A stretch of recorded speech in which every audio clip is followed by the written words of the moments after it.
Buddy from Goss Stadium at Coleman Field on the campus of Oregon State University in Corvallis, along with Knight Uretsky, Sawyer Gowan, Evan Bach, Brian Thomas, Garrett Dworshak. This is Mike Parker welcoming you to the ninth and final game of the regular season between the Corvallis Knights and the Springfield Drifters, and just the second game of this two-game series. The Knights prevailed last night 6-4, and tonight we'll try to finish out the regular season at 7-2 against the Springfield Drifters, coached by Alan Embry. Ed Nags is meeting with Coach Embry at home plate because Brooke Knight is on assignment in Bellingham. We'll have more with all-star fever, fire, passion, excitement in the air at the Major League level tonight as we speak, and tomorrow night in Bellingham, with apologies to Roger Miller. We have a conversation with last night's Washington Park Advisors player of the game, pitcher Dominic Titone, coming up. The weather has shifted a little bit. We'll talk more about that, too. It's warmer, it's windier, it's higher humidity, higher AQI. Last night was nigh unto perfection. Tonight's a nice night to be at the ballpark. Last night was perfect. But perfection comes and goes, and usually goes very quickly if you ever approximate it. We did last night. Dominic Titone was very good on the mound. We'll hear his story. Young man, Western Oregon bound out of Roseburg. Dominic coming up after this 2-minute break on the Knights live stream in Joe Radio.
Back at Goss Stadium at Coleman Field, our Washington Park Advisors player of the game from the Knights' victory over the Springfield Drifters, Dominic Titone, 2 1/3 solid and scoreless innings.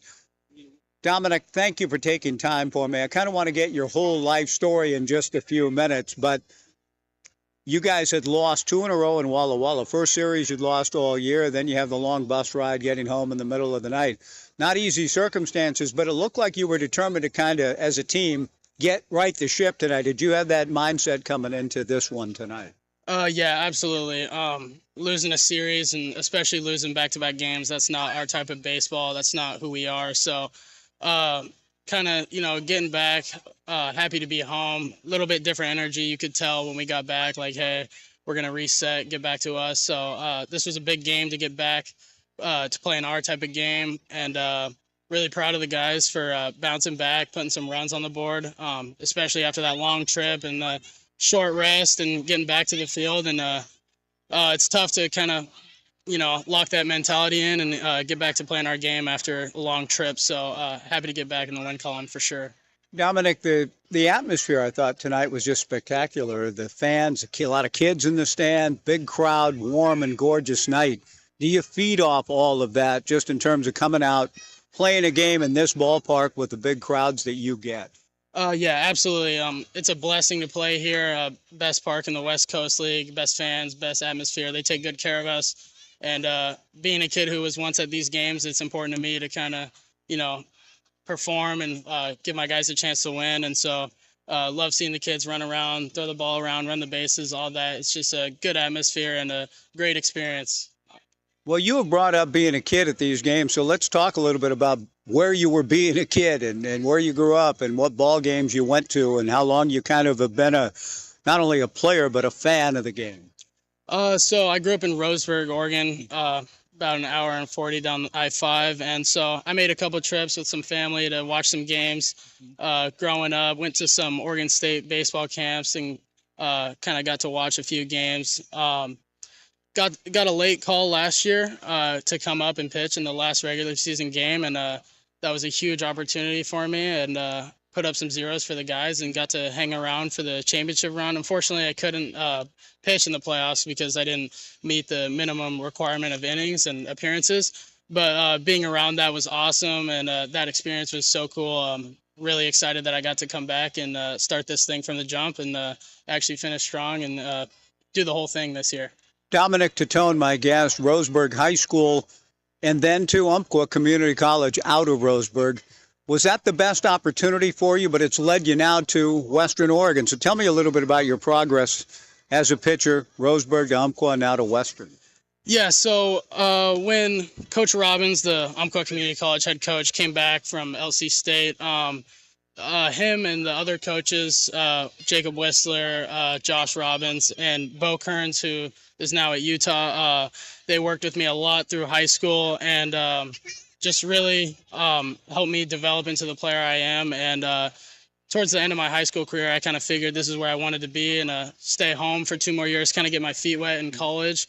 And I think that was the best thing I could have done. That group of coaches has done a lot for me. I'm forever grateful for the effort and how much they, cared about me and how much they developed me. And those 2 years at UCC were definitely tough and some gritty moments, but helped me develop into the player I am today. And happy to head up to Western Oregon and a former school of Coach Robbins and kind of just establish that Umpqua Community College player. When you get an Umpqua guy, they're going to be tough and they're going to work hard. And so I'm excited to kind of carry on that kind of legacy and kind of just, hammer that home that these guys work hard and they want it. And so, yeah, that's a huge opportunity for me, and I'm excited to get over there and get to work. Do you have a feel, Dominic, for what kind of role you'll have for Western? I'm not sure. Obviously, innings are innings. I'm just looking to contribute whichever way the coach thinks fits best. I mean, I started at Umpqua, I closed at Umpqua, I relieved at Umpqua. I'm assuming I'm probably going to be in sort of a middle relief role, kind of like I am here and kind of how I was at Umpqua, but it doesn't really matter to me. I just want to help my team and contribute any way I can, whether that's starter, closer, reliever, whatever it is. I'm just trying to put up zeros for my guys and give us a chance to win. And the final thing, then, it sounds like that mentality you'll take. It's a Roseburg, Umpqua mentality you've had your whole life. And you feel that here, too, with the Knights, right? In terms of everybody being all in, 7 straight championships. And it looks to me, Dominic, that everybody wants to make it 8. I mean, is that the feel you get, that you're all in and committed to that? Yeah, absolutely. There's definitely a winning culture here. You can feel it when you get here that everybody kind of wants to carry that on and continue the tradition of winning those championships. And it's an awesome experience to kind of, meet new guys. And obviously everybody's grown up in different areas and different atmospheres. They've played the game different. They know a little bit about the game, maybe that some of us don't. And so it's always good to kind of feed off that and learn from the guys. And super excited to be surrounded by such a great group of guys, and especially some like-minded individuals who, everybody wants to win, and there's no question about that. So having guys that want to win and compete and want to support each other and not just individual efforts, we want to be good for our teammates, not just for ourselves. And I think that's what kind of helps us.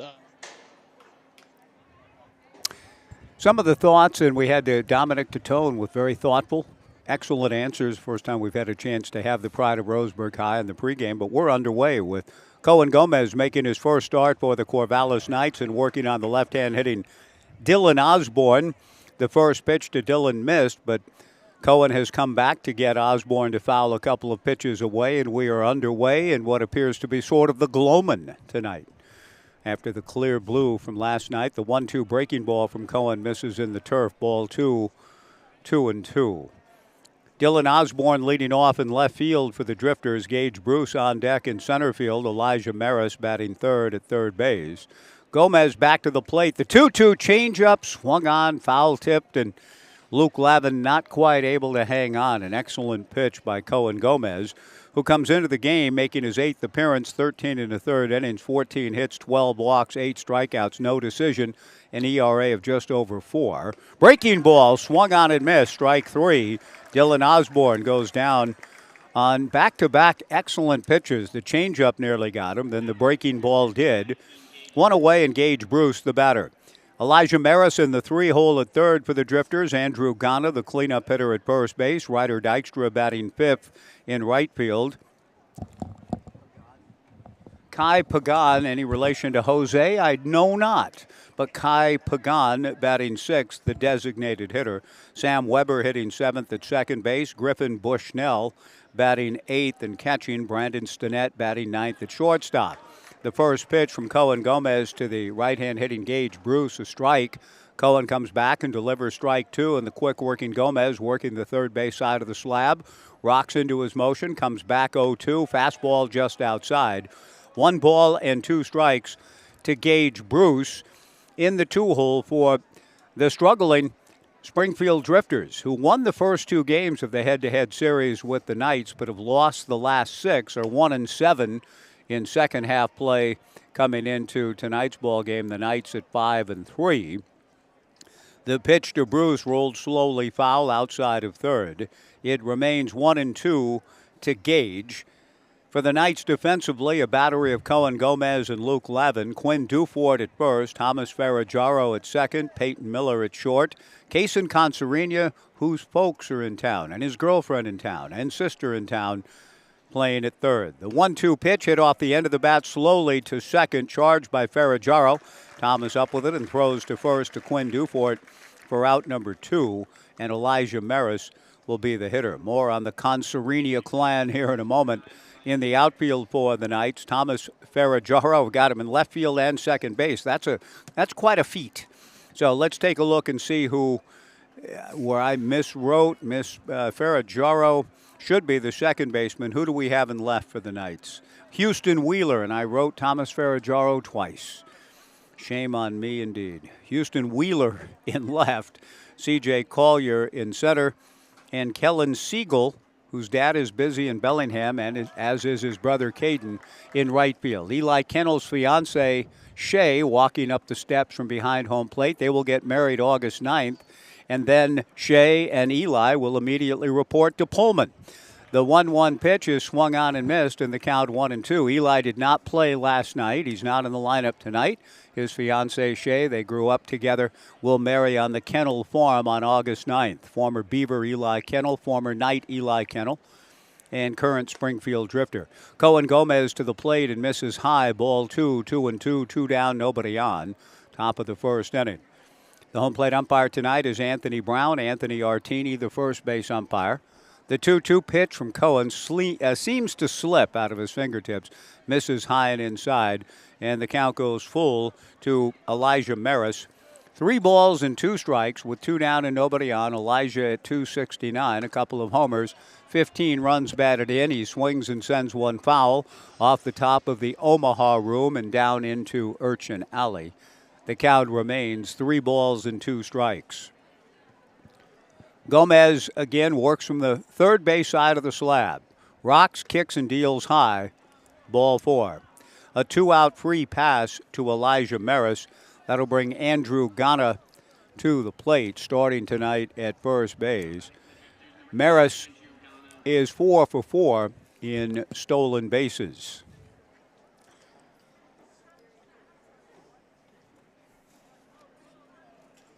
A 2-out walk. And Cohen Gomez getting his first start, off to a good start with 2 quick outs, but does issue ball 4. Control has been a bit of an issue in his 7 previous relief appearances. He misses down and away to Ghana. 1 ball and no strikes to Andrew, right-handed hitter out of Cal State Northridge.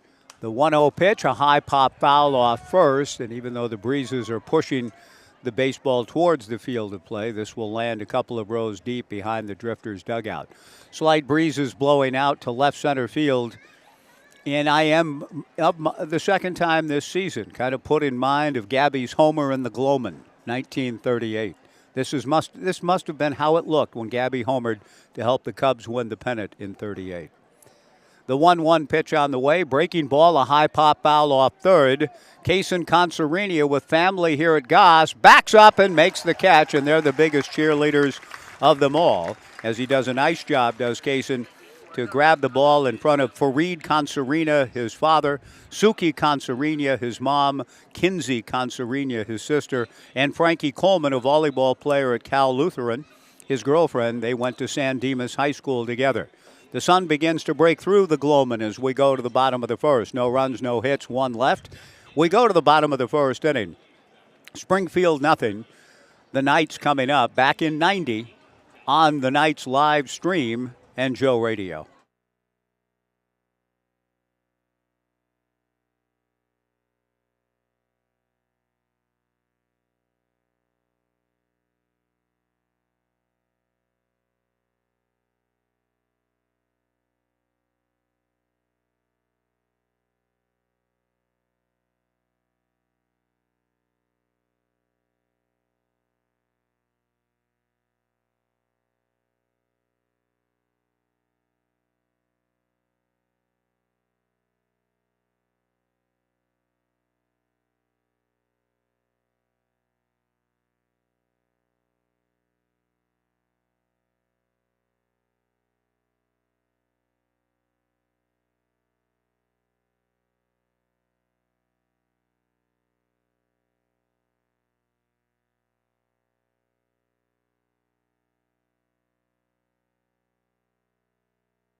Bottom of the first inning.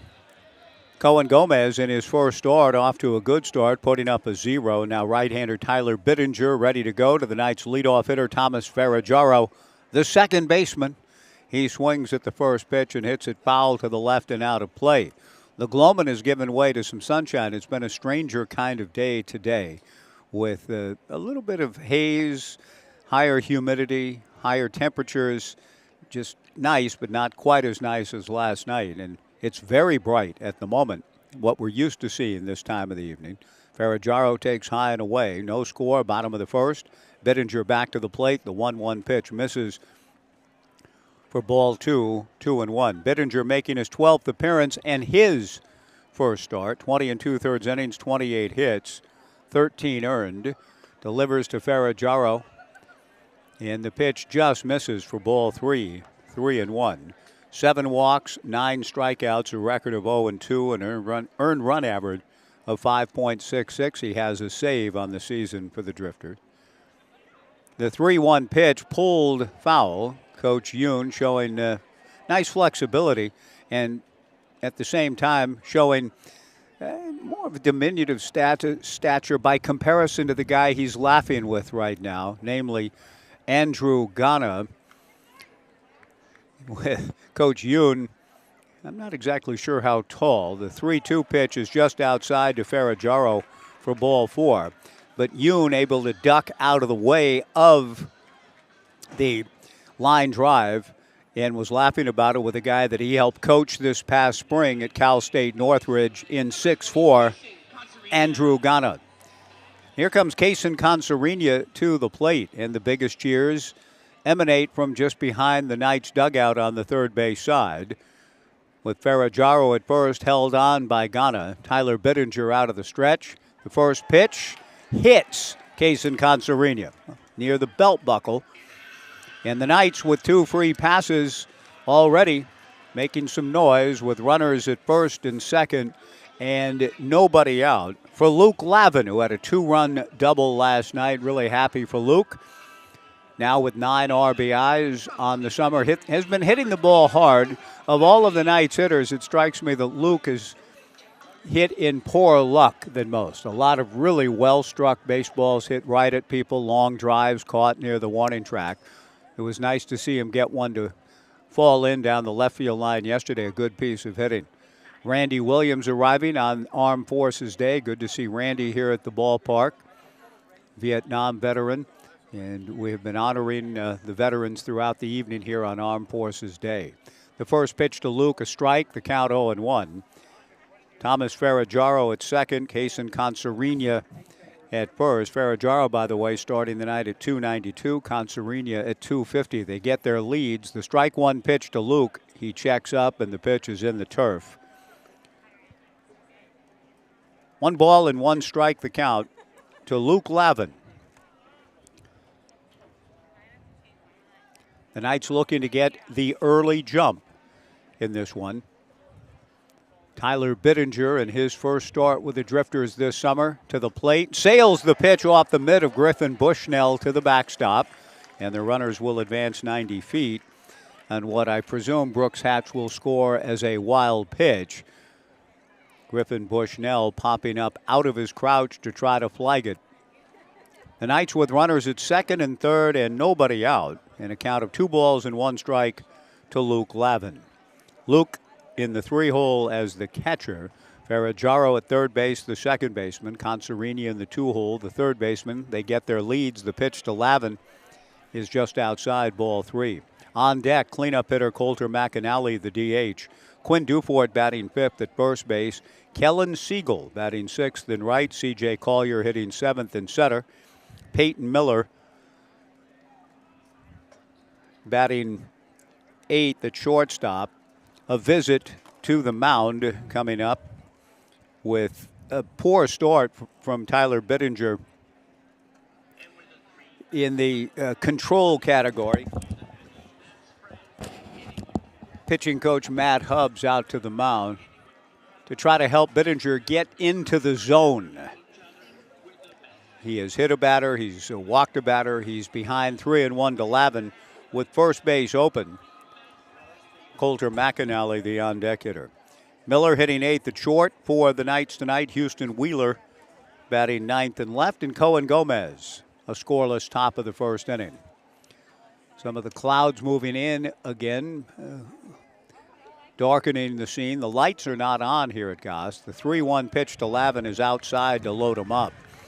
Perhaps the counsel from Matt Hubbs was along the lines of, okay, don't worry about this guy. You may put him on, but don't worry about it. You have first base open. Your outing begins in earnest after the Lavin plate appearance. A 3-1 pitch is ball 4. But now Bittinger with the bases loaded and nobody out with the infield at double play depth trying to throw one. A chopper towards the first baseman, Ghana. But it's taken instead by Bittinger himself, who cuts in front of Ghana and takes it to the bag for the out. On the play, Ferraggiaro comes in to score. The Knights lead it 1-0. On the Baltimore chop, RBI for Coulter McAnally. On the play, Consarinia to third. Coulter McAnally gets the RBI. Luke Lavin into second. Quinn Dufort the batter. The pitch to Quinn misses down and in. Ball 1, 1-0. Quinn having a good two-way season for the Knights at .303 with 20 runs batted in. And he's not allowed a run in 3 2/3 innings and 3 appearances on the mound. He takes the 1-0 pitch, the pride of Ida B. Wells High School, for a strike. 1-1 to Quinn Dufort, 1-0 Knights, bottom of the first inning. The All-Star game in Bellingham tomorrow night. The Major League All-Star game going on as we speak. Bittinger's 1-1 breaking ball inside, ball 2, 2-1. Our own Stephen Kwan, and that's a twofold our own, and that Kwani played for the Corvallis Knights. Then, of course, for the Oregon State Beavers. He has scored a run in the All-Star game in his first appearance. Adley Rutschman in his second All-Star game, a former Knight and a former Beaver, 0 for 1 thus far. Quinn Dufort takes down and away, ball 3, 3-1. The accent on youth in the All-Star game in Arlington, 37 first-time All-Stars. The game is in good shape. The aesthetics and style of play under much criticism, but there are a lot of young, compelling players at the major league level. The 3-1 pitch is high for ball 4 to Quinn Dufort. Tyler Bittinger still has not been able to rein in his stuff in his first start with the Drifters. It's 1-0. He still has a chance to minimize damage with a ground ball and double play. But with a trip to Edmonton looming for the Springfield Drifters and down to 7 pitchers available for that trip on the roster, it's not a pitching-rich team right now, as Knight Uretsky, who's also with me, will share the details from a Drifter standpoint a little bit later. Bittinger may be asked to try to go a little longer even without his good control tonight. Siegel fouls the first pitch at the plate, 0-1 the count. The strike one slow breaking ball in there for strike 2 to Kellen. With the bases loaded, 1 out, the Knights leading 1-0. Kellen standing in at 254 with 6 runs batted in. Takes the strike 2 breaking ball high and inside. His brother Caden in the Great North tonight in Bellingham. The team left early this morning, and it was a bus full of Knights, Drifters, and Pickles. And head coach Brooke Knight and Dan Siegel, the Knights CEO. The 1-2 pitch to Kellen Siegel is swung on and missed for strike 3. Really admire the grit right now that Bittinger is showing. He can get out of this thing through it all if he gets an out here. It's a big if with C.J. Collier, the Northwest Conference Player of the Year, coming to the plate out of Pacific University. Collier could do some big-time damage and help the Knights get a crooked number. Bases loaded and 2 down, but Bittinger, without his control really at all in the inning, is an out away from getting out of it in spite of 2 walks and a hit batter. 3 walks and a hit batter, pardon me. Collier swings at the first pitch and fouls it into Urchin Alley to the right. 0-1 the count. Bases loaded, 2 down. Tyler Bittinger from the stretch. The right-hander to the plate. Breaking ball, a bit slow, but in there for strike 2. Bittinger, a Newport Cub out of Chemeketa Community College. A strike away. And it would be indeed almost a Houdini-like act if he gets out of this, only allowing a run. No balls, 2 strikes, 2 outs. Collier swings and hits one foul off first. This will carry on top of the Omaha Room roof. 330 down both lines at Goss Stadium at Coleman Field. 365 to the power alleys. 400 feet to straightaway center. Out of the stretch works the right-hander Tyler Bittinger, comes to the plate, breaking ball fouled at the plate. The count remains no balls and 2 strikes.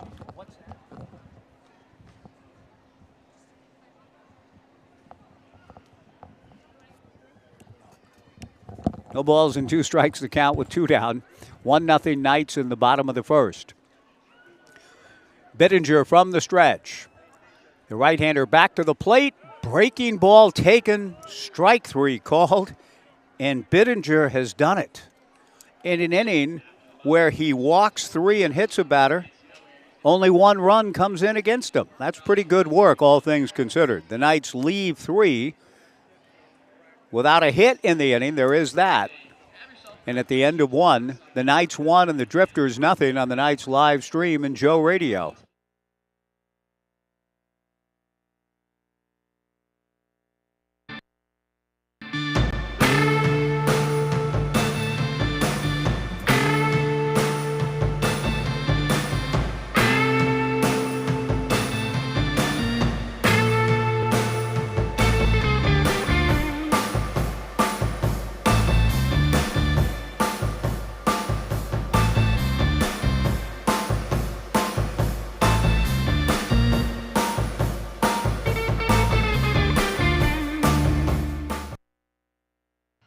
At Eugene Airport, we want to say thank you. Thank you to our community for choosing us to connect you to many destinations, other cultures, your families, and friends. Thank you to our dedicated and professional staff for ensuring the airport experience is excellent. And thank you to local residents and businesses for making us who we are. We are proud to serve you, our region, and beyond. Together, we continue to grow and thrive. Thank you for flying local and for flying EUG.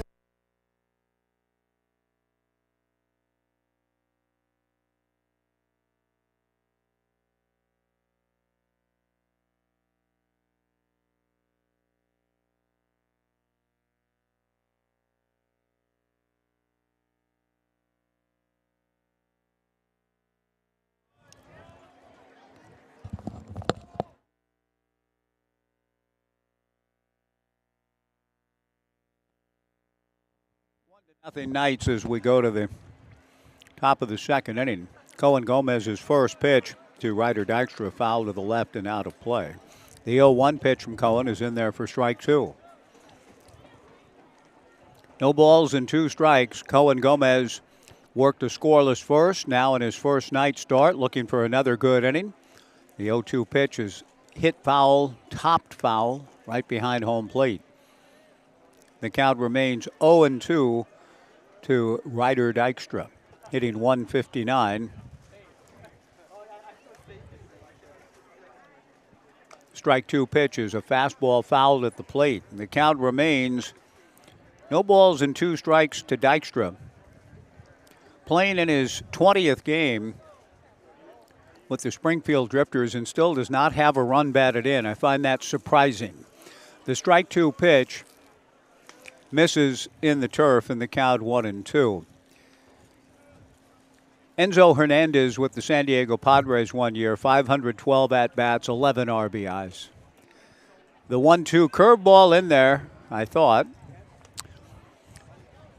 And it looked as though, it's hard to tell with Anthony Brown when he's getting ready to ring a hitter up. I thought he was about to with Dykstra.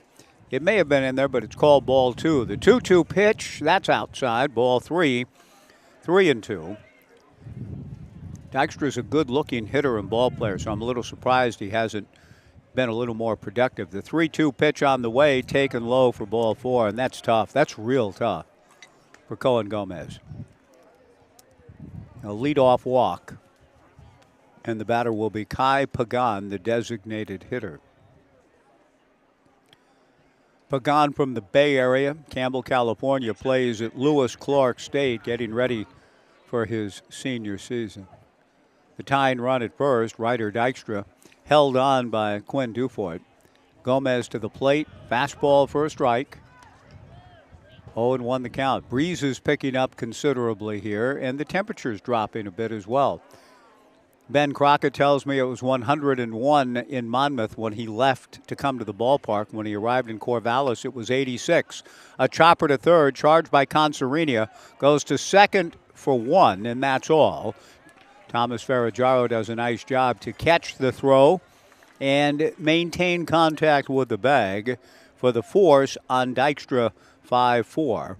One away, and Sam Weber will be the hitter.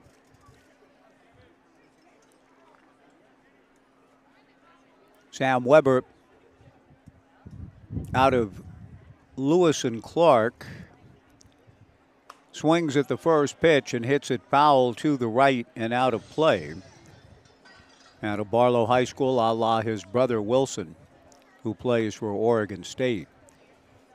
Speaking of the Beavers, more draft picks today. I will enumerate the draft picks, former Knights and Beavers, as we go tonight. The strike one pitch from Cohen Gomez in there for strike two. Michael McDowell went in the 17th round today to Miami. Mason Guerra in the 14th round to Atlanta. No balls and two strikes, 1-0 Knights in the second. Gomez to the plate, breaking ball up, and the count 1-2. Former Knights that were drafted today, Xander Darby out of UCSB and the Knights in 2022, went to the Giants in the 12th round. Joey Gartrell in the 15th round out of Canby and the University of Portland went to the Red Sox. The pitch is popped foul back of the plate. Coming back to get it is Luke Lavin near the screen, to make the catch for out number 2. And Griffin Bushnell will be the hitter.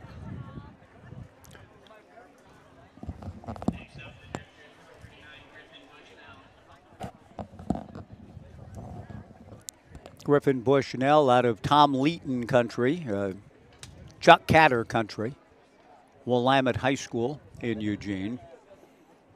The pitch to Griffin, swung on and hit foul to our right into Urchin Alley. No balls and 1 strike, the count to Griffin, the right-hand hitting catcher. A leadoff walk to Ryder Dykstra. Cohen Gomez trying to pitch his way around it. Ryder 2 for 5 in stolen bases. The strike 1 pitch missing to Griffin Bushnell. That evens the count at 1 ball and 1 strike.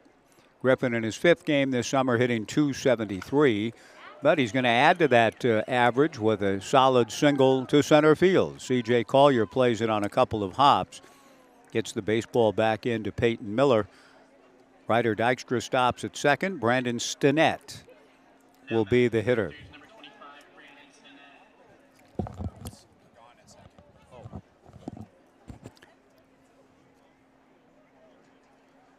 Pagan is the runner at second base after Dykstra had been forced on the fielder's choice 5-4. First pitch, a check swing, but the hitter went around. The ball also gets through Luke Lavin.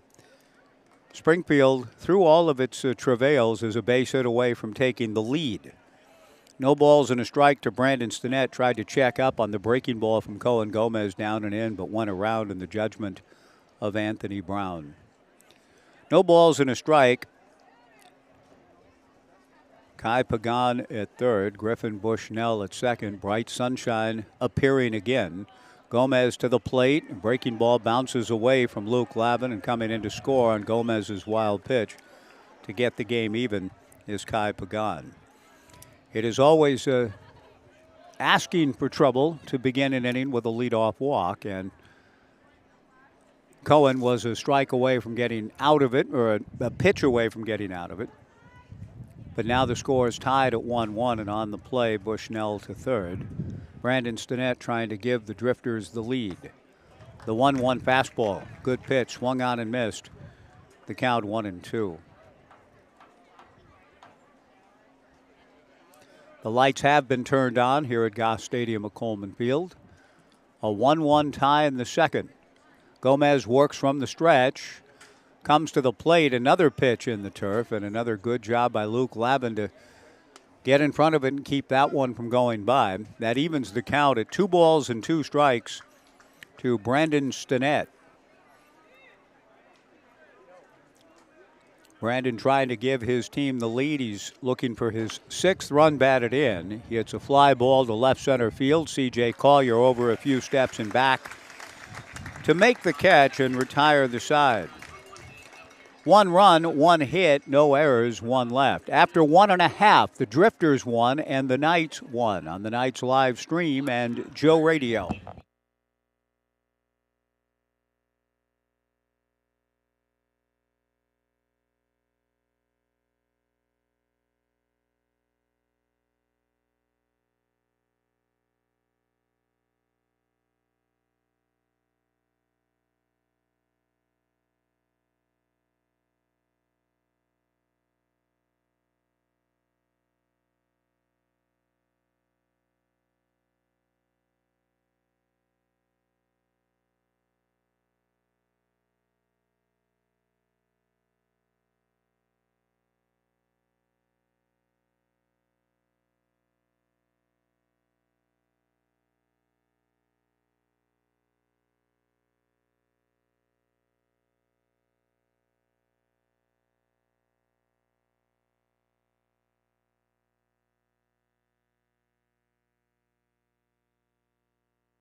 1 ties. We go to the bottom of the second inning at Goss Stadium at Coleman Field. The Knights and the Springfield Drifters.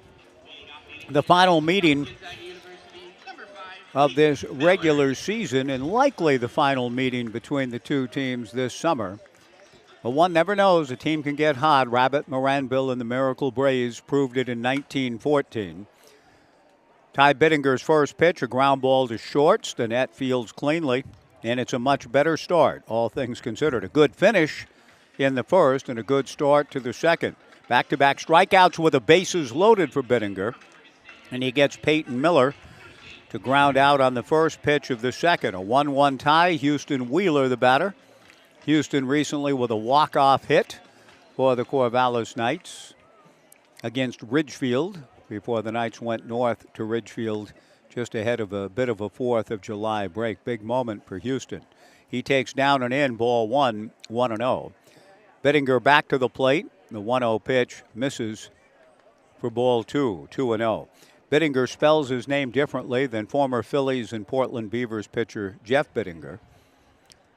Pronounced the same. The 2-0 pitch misses high for ball 3. 3-0 to Houston. Thomas Ferraggiaro on deck. A 1-1 tie in the second. Bittinger winds and delivers. Fastball for a strike. 3-1 the count. 7 Knights will participate in the All-Star game tomorrow. Bittinger with a big windup and delivers. A 3-1 pitch. Foul to the left and out of play. The count goes full. James DeCramer, Tyner Horn, Caden Siegel, Ty Yukamoto, Blake Wilson, Brandon Cabrera, Kevin Takeuchi. The Drifters will be represented by Kedron Kinsey and Dane Woodcook. Houston Wheeler, a ground ball to short. Stinnett up with it. Throws to first in time. And a much better second inning thus far for right-hander Tyler Bittinger. He has retired the first 2 Corvallis Knights in the bottom of the second. And that brings Thomas Ferraggiaro, whom he walked, to lead off the bottom of the first. Ferraggiaro came in to score. Both teams benefiting from leadoff walks. We're in a 1-1 tie in the bottom of the second. Ferraggiaro takes low and inside, ball 1, 2 down, nobody on. Bittinger back to the plate, fastball away, ball 2, 2-0. Whatever Matt Hubbs, the pitching coach, had to say turned out to, in a sense, play out. Bittinger was really having a hard time locating. The ensuing pitch after the Hubbs visit produced ball 4 to Luke Lavin, but he's been good ever since. 3 straight outs to end the first inning with just 1 run in. 2 quick outs here. He misses, though, on the 2-0 offering to Ferraggiaro. Comes back with a 3-0 pitch for a strike. The count 3-1. Ferraggiaro taking all the way from the leadoff spot. The 3-1 pitch from Bittinger misses inside for ball 4. The 4th walk. But this one comes with 2 outs. We'll see if he pays the price for it. I was honored to be on a radio show in Cleveland today. They had me on as a guest on one of the many talk shows in Cleveland to talk about Travis Bazzana. And one of the things we did talk about was Bazzana on his record-breaking home run day in Pullman when he hit 3 to become the single-season home run record holder with the Beavers. 2 of them came on 3-0 pitches. I said it was the genius of Mitch Canham to turn Travis loose on those 3-0 counts. Throw to first base, back to the bag goes Ferraggiaro. But some of the better swings I've seen, and I saw many in Bazzana's career with the Knights and with the Beavers, were on those 3-0 pitches at Bailey Brayton Field in Pullman. A 1-1 tie here in the second. The 1-0 pitch is in there for a strike to Kaysen Consarina. 1-1 the count. The Guardians fans, just judging by what the talk show hosts in Cleveland this morning were saying, are just absolutely delighted with the pick of Bazzana. They love Stephen Kwan. I'd love to see a Kwani-Bazzana connection for years to come with the Guardians. 1 ball, 1 strike, 2 down. They're both former Corvallis Knights, both former Beavers. The pitch to Consarina, UCLA bound, swung on and missed. The count 1-2. And not only all of those players, as I mentioned, in the All-Star game tomorrow in Bellingham, but Brooke Knight, Ed Nags, Cole Stringer, and Young Jin Yoon will be the coaches for the South Division in the All-Star game. Good breaking ball. I'm not sure where it missed. The catcher, Griffin Bushnell, held it up for 1 count, 2 counts, 3 counts, holding the pitch. You see where I caught it, sir? And Anthony Brown didn't raise the right arm, and I think Anthony should have. A throw to first base. With the winds picking up and the temperature dropping, Ferragamo dives back to the bag. 2 balls, 2 strikes, 2 outs, and a 1-1 tie in the bottom of the second inning. Bittinger delivers with Ferragamo going. The pitch is outside, and Thomas is in safely. The Knights stole 9 bases last night. They get their first of the night tonight, and the count 3-2 on Conserina. Kaysen's father, Fareed, his mother, Suki, his sister, Kinsey, and his girlfriend, Frankie, a volleyball player at Cal Lutheran in Thousand Oaks, all ready to cheer him on. He hits a ground ball to third. The cheers may have to wait. Elijah Maris fields and throws across. The inning is over. But it's great to have the Conserina family here in the ballpark tonight.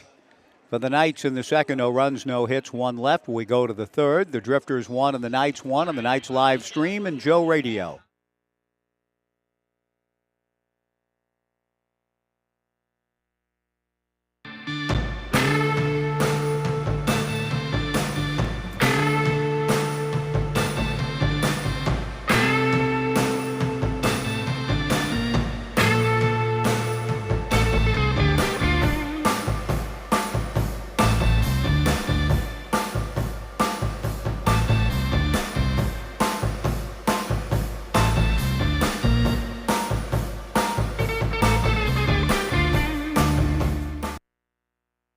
Looking for the latest news that you can trust? Subscribe to the Gazette-Times, your go-to source for in-depth journalism and breaking news. From local stories that impact your community to consistent updates to your Beavers and Knights, the Gazette-Times has it all. For only $1 for 3 months, enjoy unlimited access to our e-edition, unlimited articles on GazetteTimes.com and our mobile app, and free access to newspapers.com archives. Subscribe today and join the Gazette-Times community.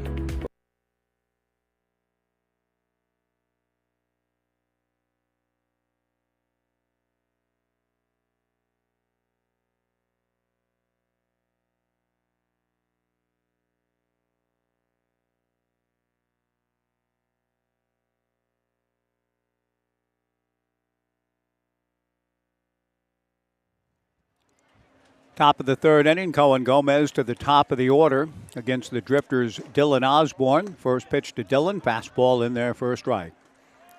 Dylan opened the game striking out swinging. Dylan Osborne, Gage Bruce, and Elijah Maris. Cohen kicks and comes back to the plate. Strike 2 from the big right-hander out of Stanford. 6'3", 210 from Anaheim Hills, California. The strike 2 pitch, chop foul at the plate. The count remains 0-2. And speaking of All-Stars, All-Star games tonight in Arlington, tomorrow night in Bellingham. I saw one All-Star game in person, and it is tied for the longest one in All-Star game history, 1967, July 15th of 67. At Anaheim Stadium, which was just 2 years young at that point. The pitch is in the turf and the count 1-2. I was 9 years old, and in fact, still 8, hadn't quite turned 9. And the 1-2 pitch on the way from Gomez, a ground ball back at first at Quinn Dufort. Quinn will take it to the bag himself and take care of business on Dylan Osborne, 1 away in the third. Gage Bruce, the batter. I knew that I was seeing an amazing spectacle. I was there for all 15 innings. The National League won the game 2-1, 3 solo homers. 1967, nothing's changed much. Solo homers, low-scoring games, 2-1. The teams combined to strike out 30 times. Some pretty good pitchers and hitters. These are some of the players I saw play that night as an 8-year-old in Anaheim. Breaking ball in there for a strike to Gage Bruce, who grounded to second in his first at-bat. The 0-1 pitch, chop foul, and the count 0-2. 15 future Hall of Famers on the National League roster. 15 on the National League roster. Hall of Famers.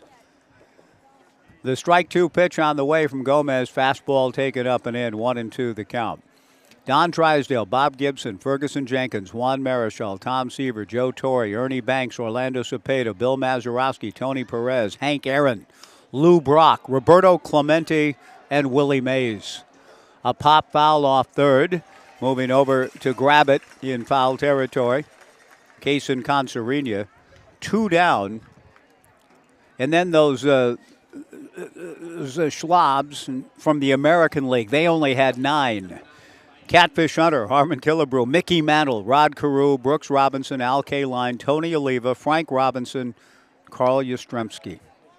I mean, I saw all those guys on one field in one game on one night when I was 8. No wonder the game became bonded to my soul. Elijah Maris takes outside. The 1-0 pitch, fastball from Cohen Gomez. Swung out and missed in the count, 1-1. Dick Allen hit an early homer to put the National League in front, 1-0. I got there just in time to see it. My dad let me run the 1.5 miles in traffic ahead of him to my seat. An 8-year-old running by himself into Anaheim Stadium with my dad still trying to find a place to park. Yeah, I'll meet you at the seats. Okay, son, go. I can't even imagine thinking such a thing with my kids at a similar age. The 1-2 pitch, fastball just outside from Cohen, ball 2. 2-2 to Elijah Maris. Dick Allen homered. Brooks Robinson later homered around the 5th or 6th inning to tie it. It stayed tied to the 15th. Tony Perez hit one in the top of the 15th.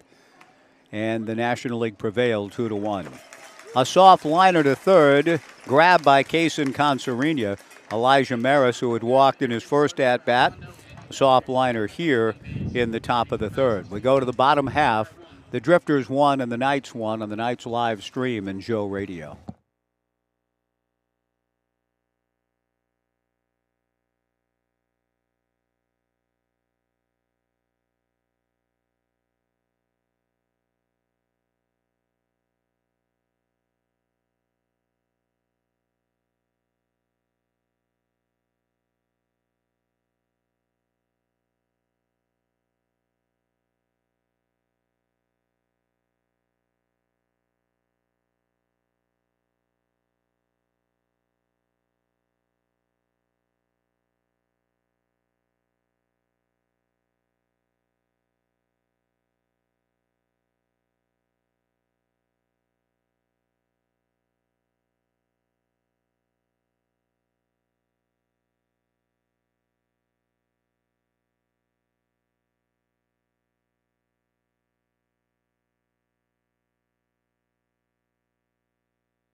A 1-1 tie in the bottom of the third. Luke Lavin, first ball swinging, a fly ball to shallow left field. Dylan Osborne moving over to make the catch. Luke Lavin, first ball swinging, pops out to shallow left field. One away. Tyler Bittinger has settled in.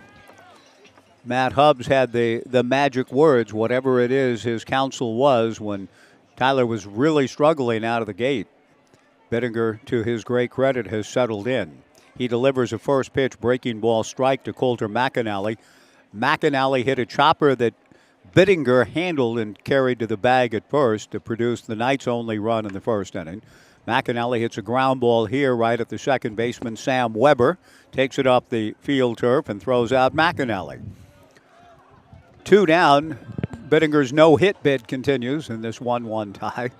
And that brings Quinn Dufort to the plate, who walked in the first. 3 walks, a hit batter, and just 1 run in for the Knights in the first inning. Bittinger to the plate, fastball up, ball 1, 1-0.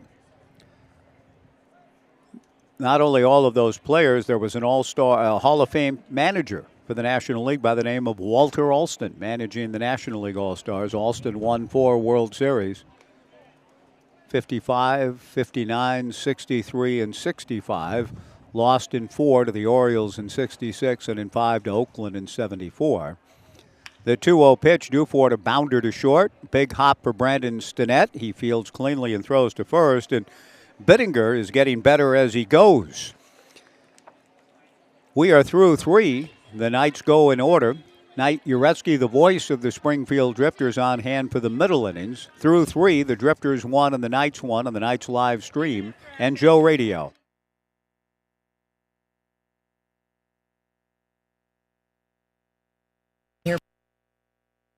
We want to say thank you. Thank you to our community for choosing us to connect you to many destinations, other cultures, your families, and friends. Thank you to our dedicated and professional staff for ensuring the airport experience is excellent. And thank you to local residents and businesses for making us who we are. We are proud to serve you, our region, and beyond. Together, we continue to grow and thrive. Thank you for flying local and for flying EUG. News that you can trust. Subscribe to the Gazette-Times, your go-to source for in-depth journalism and breaking news. From local stories that impact your community to consistent updates to your Beavers and Knights, the Gazette-Times has it all.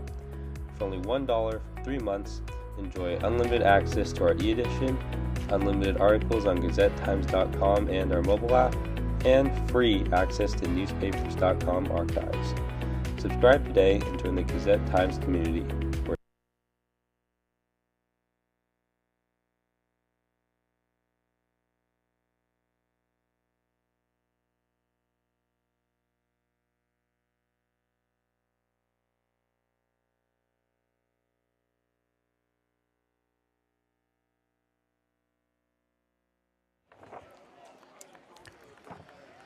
Through 3 innings at Goss Stadium at Coleman Field, the Springfield Drifters 1 run, 1 hit, and no errors. The Knights 1 run, no hits, and no errors. The first pitch at the top of the 4th inning, Andrew Ghana drills it into left center field for a base hit. We're 1 pitch in, and it's a good start.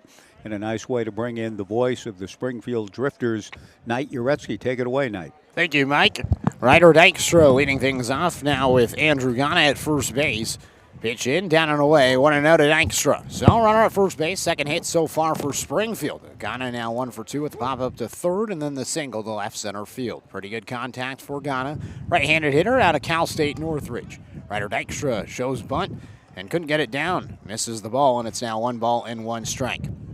Dykstra, he walked his first time up. Left-handed hitter heading off to USC next season, and despite a 159 average this season, that was his 12th walk, came in with a 373 on base percentage, where he's made his most success. Shows one again, pulls it back, and it's in for a strike. 1 ball and 2 strikes. He's also been hit by a pitch, I believe, 4 times this season, so the combined 12 walks, 4 hit by pitches is a large reason why he has that on base percentage north of 375.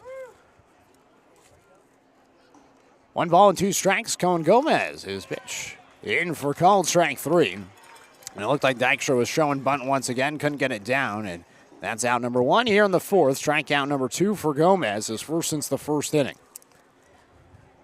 1 out, runner at first, 1-1 the score here in the top of the 4th. Kai Pagan to the plate. Beyond the right-handed hitter out of LC State. Not a lot of appearances this past year. Looks at the first pitch high, 1-0. His first time up, grounded out towards third, reached on a fielder's choice play. So Pagan gets the start today, wearing a different jersey number today.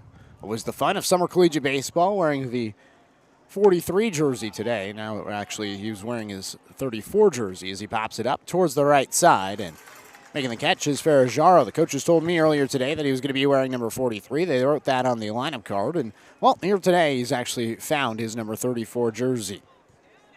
Nonetheless, Sam Weber going to come up to the plate after the pop out to second. 2 quick counts for Gomez after leadoff single to Andrew Ghana. So here's Sam Weber. Popped up behind the plate his first time up. An excellent play by Luke Lavin, making the catch near the netting. Weber takes a breaking ball for a strike from Gomez, 0-1. Nice break from Gomez, a 75-mile-per-hour curveball, 16 inches of vertical break.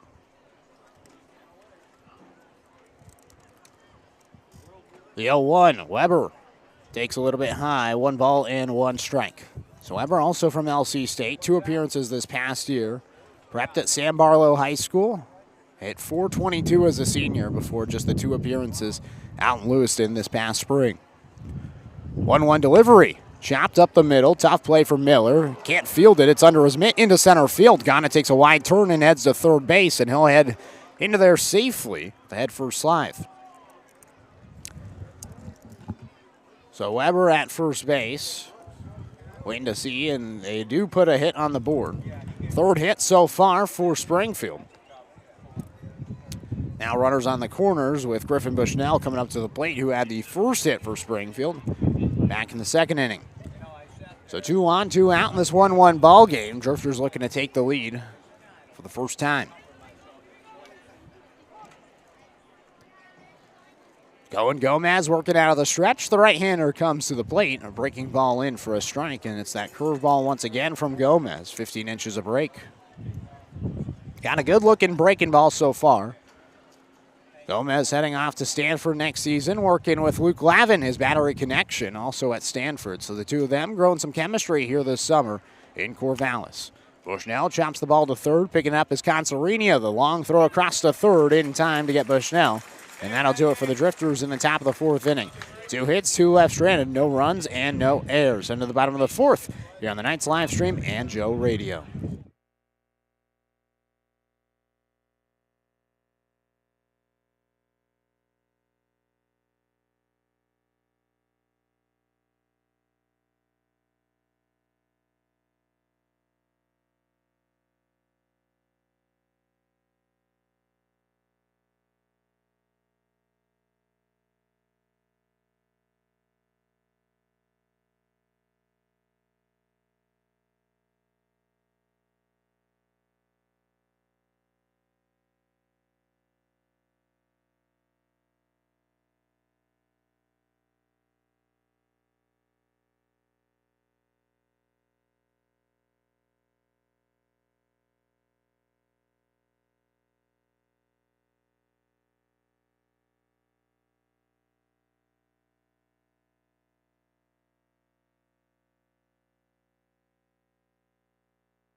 Bottom of the 4th inning, 1-1 the score here at Goss Stadium at Coolman Field. Knight Uretsky working with Mike Parker here today, working these middle innings here on a cloudy day in Corvallis. 91 degrees, the first pitch temperature. Cooled off into the mid-80s with the clouds rolling in. A little bit of wind whipping, flag blowing out towards left field as we speak. Tyler Bittinger, the right-hander from Chemeketa Community College, now transferring to Bushnell University on the mound for Springfield. A 6-pitch inning in the 3rd. Bittinger goes to work here in the 4th and misses down and away, 1-0 to Kellen Siegel. Siegel, the right-handed hitter, the right fielder today, 0 for 1 with a strikeout swing in his first time up against Mr. Bittinger. The 1-0 from Bittinger. Lined hard towards right field. Good contact, 94 miles per hour off the bat from Siegel. And it goes into right field, and Ryder Dykstra fields it. That's a single for the Knights, their first hit. Kind of crazy to think that it's the 4th inning, and that's the first hit for Corvallis. That first inning certainly could have used a hit. After 3 walks, a hit by pitch brought a run in that first inning on an RBI ground out to Coulter McAnally. The last hit is Kellen Siegel picking up the first hit, now 1 for 2, and here's C.J. Collier. Struck out looking his first time up. Bittinger bounces one in, 1-0. So Siegel and Collier, the only 2 strikeouts so far for Bittinger. Both the clutchest at bats for Bittinger, as he was able to get the back-to-back strikeouts with the bases loaded. Just 1 out entering that first at bat against Siegel. Throw back to first, Siegel dives back safely. Still waiting the 1-0 is C.J. Collier. Siegel this season, total of 6 stolen bases. Pitch in for a strike, 1-1. Yesterday in total, it was 10 stolen bases for Corvallis when it was all said and done. A lot of double steals throughout the afternoon, a lot of steals throughout the game. Multiple steals an inning. The second inning, there was 3 steals. Throw back the first. And there safely once again is Siegel. 5th inning, a couple of steals in that one. 8th inning as well. The Knights were aggressive yesterday with Ethan Buckley catching as well as Jackson Upton. Ground ball to the left side. Sinet, the shortstop, fields, goes to 2 and gets the force out there. No play to first base. So Siegel out at second. Collier reaches on the fielder's choice play. 1 out, runner at first in this 1-1 ball game. Bottom of the 4th inning, and here's Peyton Miller. Miller, the shortstop, grounded out to his counterpart, Brandon Stinnett, back in the 2nd inning. Now his second look at Bettinger, working his second time through the order. Bettinger out of the stretch. Delivers. Popped up, out of play to our right side, 0-1. To Miller, the shortstop out of Gonzaga. Miller came in hitting .203 this season. 14 hits and now 70 at-bats this season for Mr. Miller from Thousand Oaks, California. Transfer from the University of Pacific to Gonzaga. Had an excellent first season at Pacific before heading on to Spokane. Fouls off the 0-1, and it's now 0-2. Hit .304 across 40 starts at the University of Pacific in Stockton.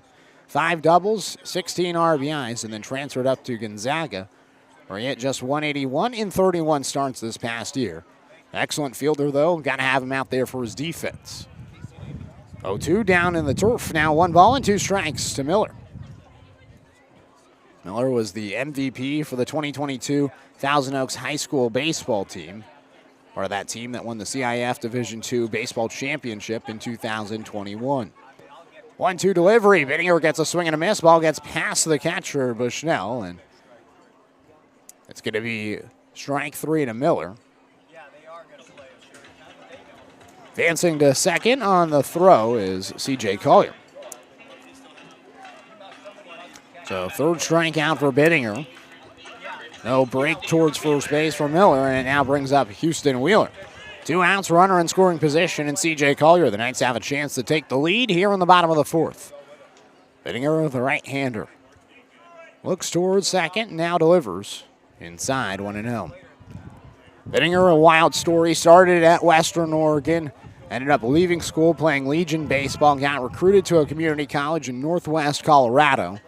Before coming home, fishing, and ultimately working in construction as Wheeler laces the ball towards left field. It drops down in front of Dylan Osborne for a base hit. The throw goes towards second. Coming in to score from second base is C.J. Collier. And the Knights take the lead. It's 2-1. Houston Wheeler now 1 for 2. Gets the second hit of the inning and second hit of the game for Corvallis. Brings in C.J. Collier. And it's 2-1 Corvallis here with 2 outs and a runner at first in the bottom of the 4th. Top of the order now, Thomas Ferrajaro to the plate. 2 walks for Ferrajaro. Looks like somebody's starting to get loose in the Springfield bullpen. Throw back to first base, sliding back there safely is Wheeler. Looks like Ethan Paulson, a fellow Bushnell pitcher, starting to warm up for Springfield. Bettinger's pitch looked at for a strike. 0-1 to Ferrajaro. So Bettinger, he was a fisherman, a commercial fisherman for a number of times, and then throw back to first now. Gets away from Ghana, but staying at first base is Wheeler. After doing commercial fishing, he worked in construction for a little bit, got the heaviest hammer he could find, and hammered away in construction for his then-girlfriend's dad that started a construction business. Got a lot stronger by using that heavy hammer, and that upped his velocity. Tried baseball again, ended up at Chemeketa Community College, and now heading off to Bushnell, where he hopes to be the first Bushnell Beacon drafted in the MLB when that time comes. The 0-1 sails high and away, gets past Bushnell on a wild pitch. Wind picking up, and Wheeler heads to second on the wild pitch. So now another runner in scoring position here in the bottom of the 4th inning. 2-1 the score, Knights with the lead. Thomas Ferrajaro with a 1-1 count. Bettinger looking to complete 4 innings. 1-1 pitch. Popped in the air toward shallow center field. Gage Bruce charging in. The center fielder makes the grab for the final out. But not before Corvallis can score a total of 1 run on 2 hits. No errors and one left stranded. Heading to the fifth inning. 2-1 the score. Knights with the lead here on the Knights live stream and Joe Radio.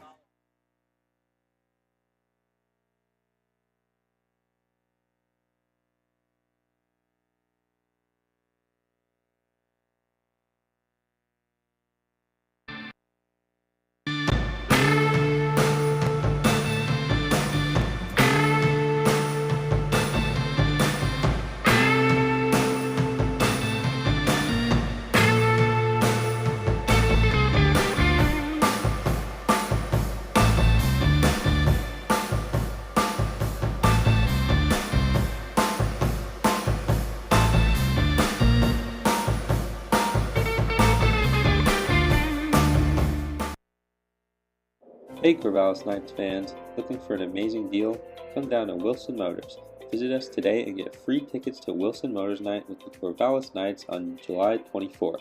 It's a night you won't want to miss. Exciting baseball, great company, and fantastic giveaways. While you're here, check out our wide variety of vehicles. From sleek sedans to rugged trucks, we've got something for everyone.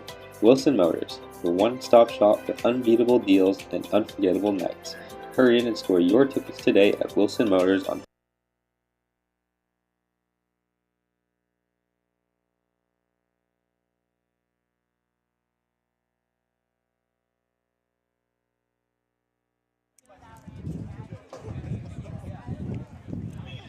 New pitcher in the game for the Corvallis Knights as we begin the top of the fifth inning. Cohen Gomez, the right-hander, heading off to Stanford next season, originally from Anaheim Hills, California. His day is done. 4 innings pitched for Gomez, 2 hits, 1 run, 2 walks, 2 strikeouts, and 62 total pitches for the right-hander. Now gives it over to the southpaw, Caleb Devin, the lefty from Tigard, Oregon, who now plays at George Fox University, appearing for the 7th time this season. Has 2 starts under his belt with a 2-1 record, a 1.65 ERA in 16 1/3 innings, 15 strikeouts to 6 walks this season for Devin. First pitch to Brandon Snett, a half swing. He did not go around.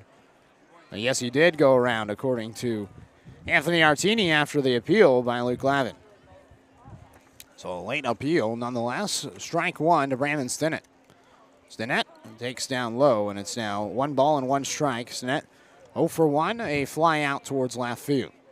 So here's Caleb Devin pitching for the 4th time this season against Springfield. This is game number 9 between these two programs, and well, Devin, he's appearing for the 4th time. Stinnett fouls it off, and it's now 1 ball and 2 strikes. Devin against Springfield gave up 2 runs and picked up the loss in a 2-0 loss for Corvallis, a 2-0 victory for Springfield back on June 18th. Stinnett goes down looking on a nice 80-mile-per-hour breaking ball. Lots of break, 10 inches of vertical break, 14 inches of horizontal break, and the lefty Devin gets one in there for called strike 3. Springfield, a team that has struck out the most in the WCL this season. Offense ranked 15th in the WCL. Osborne takes down and away 1-0. Other than that, 2 innings. We're giving up the 2 runs on just 1 hit. And 2 strikeouts for Devin. He's looked really good against Springfield. Misses down and away. 2 balls and no strikes to Dylan Osborne, who's 0 for 2. A strikeout and a ground out thus far for the left-handed hitter out of the University of Washington. 2-0, looked at the knees for a strike. 2-1. Pitched 1 1/3 scoreless innings against Springfield on June 22nd, 4 days after that loss. Comes to the plate, misses outside. 3 ball and 1 strike to Dylan Osborne, and then picked up the victory in a 9-4 win for Corvallis. Through 2 innings, did not allow a hit, did not allow a run, just walked 1 batter and struck out another. Osborne chops one back up the middle. Ferrajaro, a backhand play at second. Long throw on the run. In time to get Dylan Osborne. An athletic play from Ferrajaro, starting at second today after the start at third base yesterday. And Caleb Devin starts his day with 2 straight outs, a strikeout and a ground out. And it now brings up Gage Bruce. 2 outs, nobody on in this 2-1 ball game, top of the 5th inning. Knights with the lead. Devin delivers, and it's grounded towards the left side. Backhand poorly by Peyton Miller. The shortstop couldn't squeeze the mitt and keep the ball in it. And Gage Bruce is going to reach on an error. really just tried to stab at the ball, and it's the 42nd error of the season for Corvallis, which came in with the 4th best fielding percentage in the WCL. Two teams that are both excellent defensively. The Drifters 3rd in the league in fielding percentage at .970. The Knights just 1 tick behind them. Elijah Maris takes a breaking ball in for a strike from Devin, 0-1. These two faced off against each other this past year in the Northwest Conference. Maris from Linfield, Devin from George Fox. Devin's 0-1, swing and a miss. Maris down 0-2. Maris today a walk and a line out so far. Runner at first in this 2-1 ball game. Springfield looking to even up here in the 5th on a 2-out rally. Bruce going to take off, pitch down and away, throw down from Lavin to second, just a hair late. Looked like Thomas Ferragaro thought he may have had the tag. Throw was to the left of the bag. Bruce was sliding into the right side and was just able to get the paw in time at the second base bag. So now a runner in scoring position after the stolen base. Springfield this year 10th in the WCL in stolen bases. A lot less aggressive as of late. They get a stolen base here and a chance to tie. The 1-2. Maris chops it to the left side. Miller slides. The shortstop fields. Throws across the diamond a little bit wide. And Maris reaches safely. So a couple of tough plays for Peyton Miller. I believe this one should go down as an infield hit. We'll wait the decision. Either way, 2 aboard for Andrew Ghana. They have yet to put up a ruling on the board here at Gas Stadium at Coleman Field. And they do give it a hit to Elijah Maris. So the 4th hit now for Springfield. A little bit of a 2-out rally after the strikeout and ground out. Andrew Ghana swings and fouls back the first pitch, 0-1. Ghana led off last inning with a single. For that, a pop out. Chance to tie for Springfield. Gage Bruce speed at second. Bruce, the stolen base for him, the 4th of the season. Devin's 0-1 delivery. Looked at by Ghana. Inside. 1 ball and 1 strike.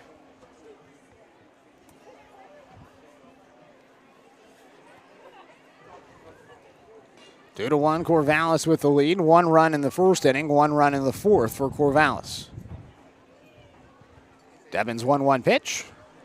Ghana takes a strike. 88 miles per hour on the inside part of the plate.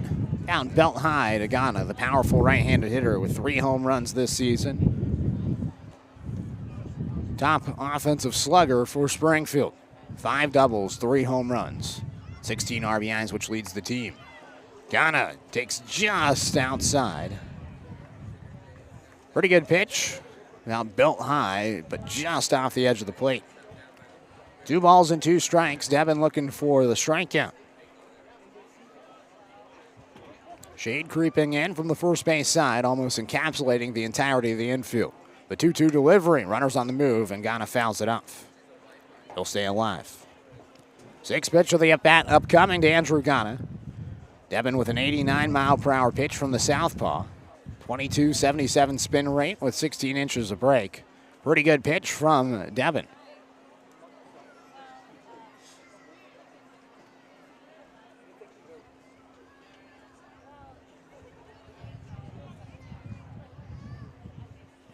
Two-two delivery. Ghana grounds it to the left side. A tough play. Miller throws on the run after fielding it. A good throw, but at 1 hop to Quinn Dufort. Andrew Ghana legs it out for an infield single. A heck of a throw from Peyton Miller, who had to backhand deep in the 5-6 hole. Field the ball and then throw on the run across the diamond. And Ghana, just his speed, able to leg it out. If it was a slower runner, I'm sure that Miller might have had the out there. Instead, it's a bases loaded now for Ryder Dykstra. Still looking for his first RBI of the season. Dykstra, the USC product, fouls it off, 0-1. A walk and a strikeout so far for Dykstra this season. Now, total of 12 walks to 15 strikeouts for Mr. Dykstra, originally from Corona, California. The 0-1 delivery in this lefty versus lefty battle is taken for a strike inside part of the plate. Nice 79-mile-per-hour breaking ball from Devin. Gets ahead 0-2. Bases loaded, 2 outs in this 2-1 ball game. Springfield a chance to take the lead. The 0-2. Dykstra chops the ball to first base. Dufort picks it taps on the first base bag, and that'll do it for the Drifters. Bases left loaded after 2 hits and an error. No runs coming in for Springfield. Halfway through this game, it's 2-1 Corvallis with the lead here on the Knights live stream and Joe Radio.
Back here for the 5th inning, bottom of the 5th, 2-1 the score. Knight Uretsky happy to be with you this afternoon, filling in for Mike Parker, a new pitcher in the game.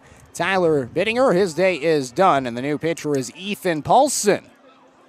So Paulson, the right-hander from Bushnell, replacing his future teammate in Tyler Bittinger, who threw a total of 4 innings, allowed 2 hits, 2 runs, 4 walks, 3 strikeouts, 65 total pitches for Bittinger, his first start of the season. So now Ethan Paulson, his turn to come in this 2-1 ball game, looking to keep it a 1-run game and keep the Drifters in it. 6 Corvallis Knights are missing here today due to the WCL All-Star Game happening tomorrow in Bellingham. You can watch that on the MLB Network. And so with that, a lot of new faces in the lineup today for Corvallis. First pitch up and inside. Kason Concerino, 1-0. Concerino, Luke Lavin, and Coulter McAnally due up for Corvallis, 2-3-4. So Ethan Paulson, the right-hander from Encinitas, delivers. Concerino pops it up towards left field. Dylan Osborne in a few steps. The left fielder makes the catch for out number 1. 2 pitches, 1 out to start for Mr. Paulson. Appearing for the 5th time this season with the 2.45 ERA, 7 1/3 innings, 8 strikeouts, 3 walks, 2 hits allowed for Paulson. Big 6'3", 210-pound senior from Bushnell. Had a lot of success out of the bullpen this past year for the Beacons after being a starter the year before. First pitch, Luke Lavin in for a strike, 0-1. So no Kevin Takeuchi here today, no Blake Wilson, and no Taiyu Komodo. All those in the lineup yesterday, all at the WCL All-Star Game, foul off in the 0-1, and it's now 0-2 to Luke Lavin. And so 3 traditional faces in the lineup for Corvallis, absent here today. James DeCramer, Tyler Horn, and Caden Siegel also in attendance for Corvallis. Pitch just misses on the 0-2. Now 1 ball and 2 strikes. For Springfield, Dane Woodcook. He's going to be up there with Kedron Kinsey, the 2 of them, the All-Stars from Springfield side. 1-2 from Paulson. Swing and a miss. Luke Lavin goes down on strikes. First strikeout for Paulson, his 9th of the season. Quickly 2 away on 6 pitches here in the bottom of the 5th inning. 2-1 the score, Corvallis with the lead. And now Coulter McAnally. McAnally had an RBI ground out back in the 1st inning, and then a ground out to second back in the 3rd. First pitch, swing and a miss, 0-1. So here's McAnally. Coulter, the DH today from Cheyenne, Wyoming. 6'4", 220 pounds, the 2-way player from the University of Utah. McAnally takes a strike from Paulson, 85 miles per hour on a changeup, 0-2. Paulson looking for back-to-back strikeouts and a quick bottom of the 5th inning. The 0-2 delivery. lined out towards right field. It's heading towards the gap, but cutting off in the right field on a couple of hops is Ryder Dykstra. Keep McAnally at first base with a single. Not the hardest hit ball, 87 off the bat, but it floats into right field. It's now runner at first, 2 outs in the 2-1 ball game. Corvallis trying to extend the lead with Quinn Dufort coming to the plate, the incoming freshman of the University of Portland, two-way player that has pitched 3 times this season for Corvallis. This is 23rd game overall as an offensive hitter. Swinging at the first pitch is Dufort. Sinet was shifted over towards second, trying to play a double play, and the ball shot through the 5-6 hole in towards left field. Dufort gets a single for his first hit today, and it's back-to-back singles with 2 outs. It's put 2 aboard and a runner in scoring position for Kellen Siegel, who had a single his first time up. It was the first hit of the game for Corvallis, came in the last inning, part of the 2 hits in that 4th inning off of Tyler Bittinger. And now a chance to add on to their lead. 2-1, Knights with the lead. McAnally at second, Dufort at first. Paulson's first pitch, in for a strike to Kellen Siegel. 0-1. Change-up once again, low outside corner. Siegel, right-handed hitter from Lynn Benton Community College, also a two-way player, which just feels like are the most valuable players in the WCL. Siegel flies the ball out towards center field. Gage Bruce comes in a few steps after backing up, and he makes the catch for the final out. 2 left stranded after 2 hits, no runs, and no errors. Heading on to the 6th inning, 2-1 the score. Knights with the lead here on the Knights live stream and Joe Radio.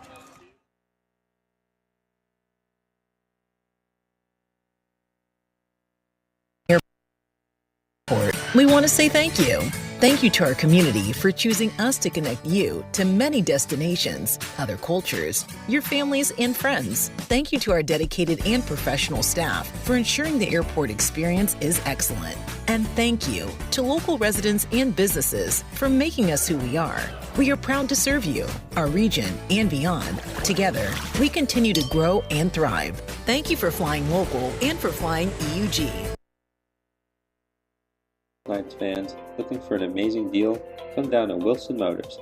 Visit us today and get free tickets to Wilson Motors Night with the Corvallis Knights on July 24th. It's a night you won't want to miss. Exciting baseball, great company, and fantastic giveaways. While you're here, check out our wide variety of vehicles. From sleek sedans to rugged trucks, we've got something for everyone. Wilson Motors, the one-stop shop for unbeatable deals and unforgettable nights. Hurry in and score your tickets today at Wilson Motors on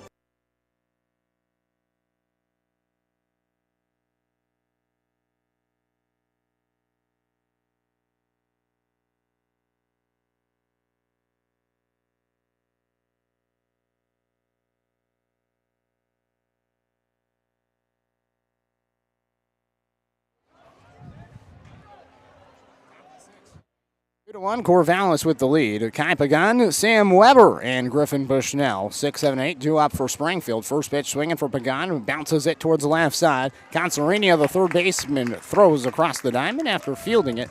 And Quinn Dufort is there for out number 1. 1 pitch, 1 out to begin this top of the 6th inning. Brings up Sam Weber, the second baseman. Pop up in a single so far for Weber. One of the 5 hits today for Springfield.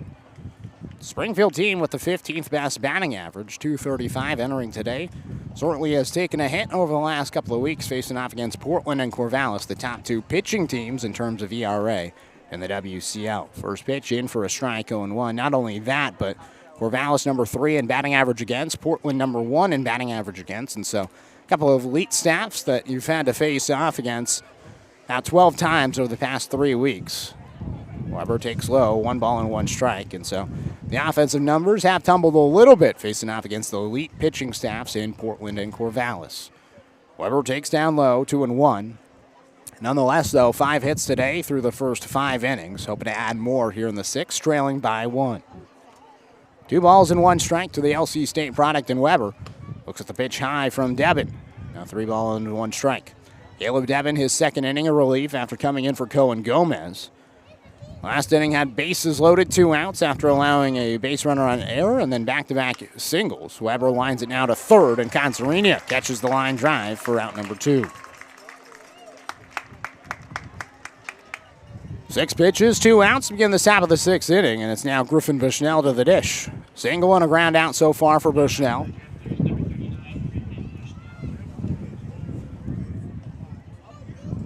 Here's Bushnell, right-handed hitter from Walla Walla Community College. First pitch, Bushnell. He takes a strike.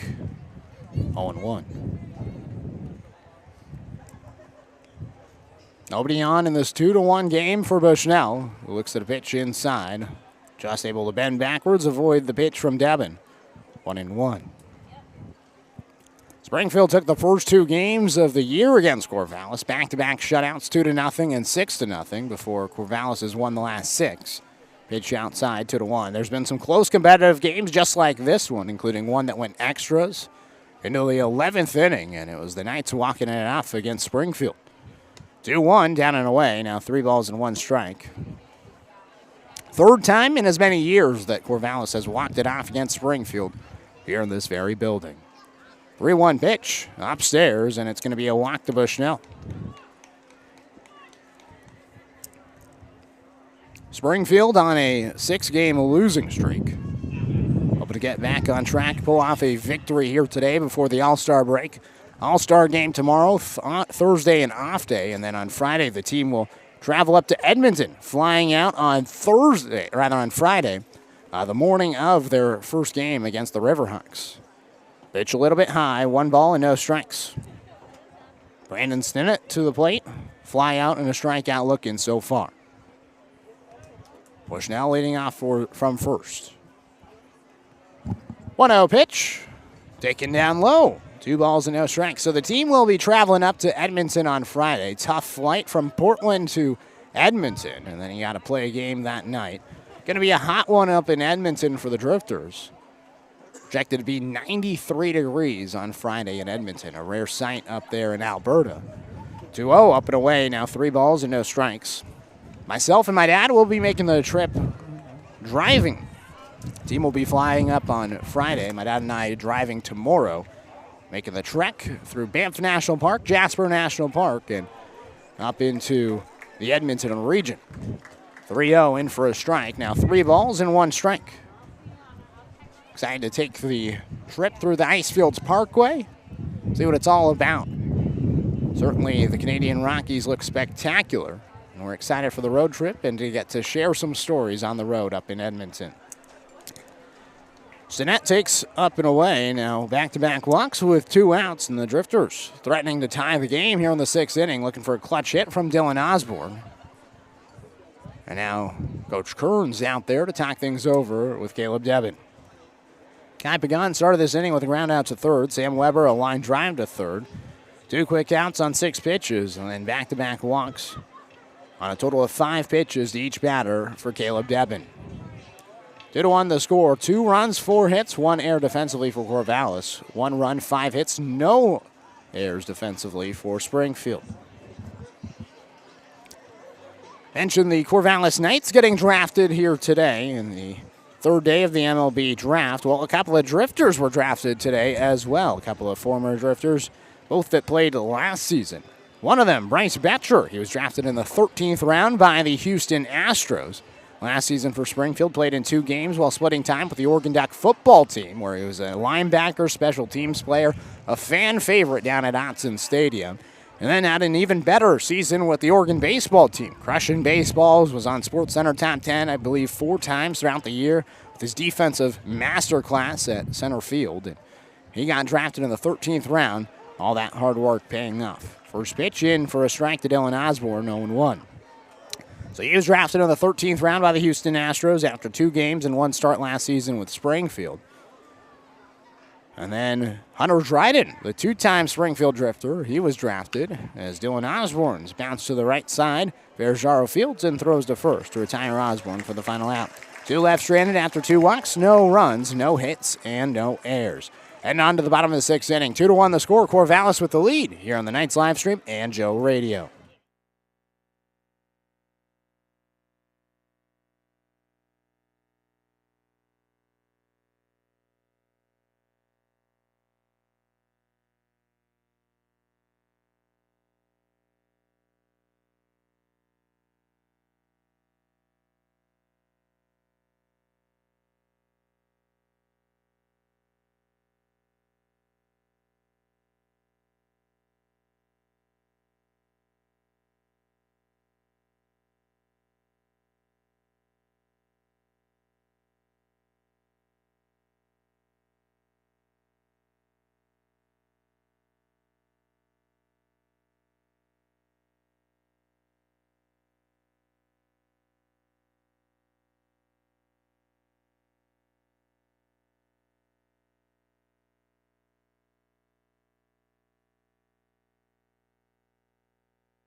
Bottom of the sixth inning, 2-1 the score. Corvallis with the lead here at Goss Stadium at Coleman Field. Knight Uretsky working alongside Mike Parker this afternoon, wrapping up this sixth inning before Mike takes over for innings 7, 8, and 9. Always an honor to get to work with the great Mike Parker, longtime voice of the Corvallis Knights as well as the Oregon State Beavers.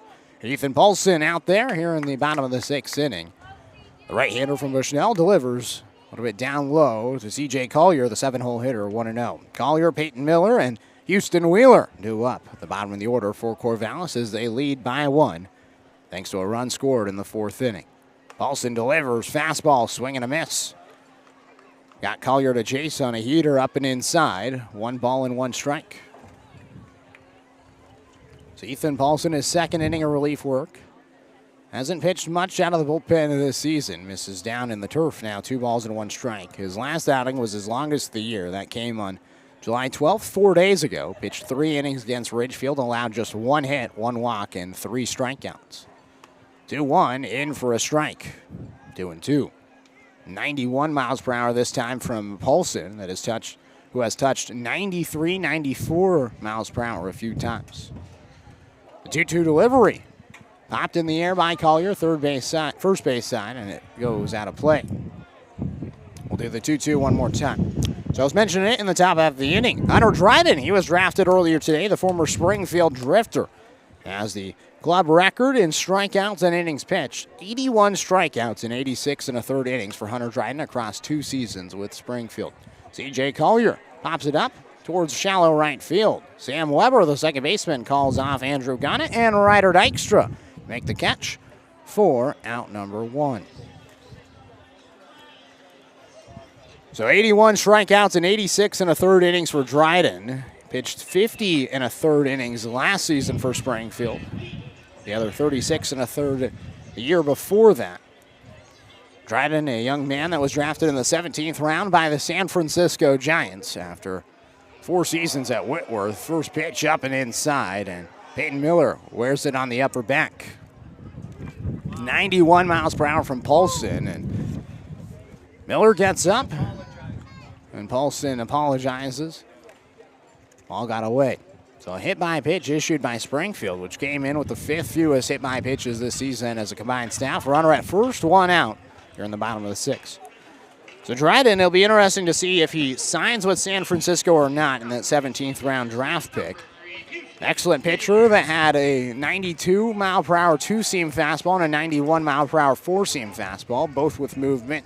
1 out towards the right side with arm side run, and then 1 a more of a rise ball on the fastball. First pitch in for a strike to Wheeler, 0-1, and he was a 2-way player at Whitworth. He was in the transfer portal, committed to go to Gonzaga next season. So the question for Dryden is whether or not he goes to Gonzaga, honors his commitment, and plays his final season with Gonzaga, or whether or not he goes to San Francisco and goes and plays for the Giants industry. Ground ball to the right side, picked up by Sam Weber. Throw to first base late as Houston Wheeler is able to leg it out for an infield single. So a hit by pitch and an infield single put 2 aboard. Here with 1 out for the Corvallis Knights, leading 2-1 here in the bottom of the 6th. So it now brings up at the top of the order Thomas Ferrajaro. 4th time through the order now for Corvallis. A gloomy day here in the Mid-Valley. It was blue skies, a hot afternoon, a lot of humidity earlier. All of a sudden, in the past 2 hours, it's gotten really gloomy and windy. First pitch to Ferrajaro, in for a strike, 0-1. When I got to the field, it was hot, really, really hot. It felt really humid. Everybody was commenting on the weather on the Springfield side, and then all of a sudden, it got really cloudy about 30 minutes or so before first pitch, and it's been that way ever since. The 0-1 up and away. 1 ball and 1 strike. 90 mile per hour fastball from Paulson there. 1-1. So Miller at second, Wheeler at first. Speed on the base pass for Corvallis. 1-1. Up and inside, and it hit the elbow guard of Ferrajaro. So another hit by pitch. Bases loaded now. Now an Embry coming out. Wants to talk things over with Ethan Paulson.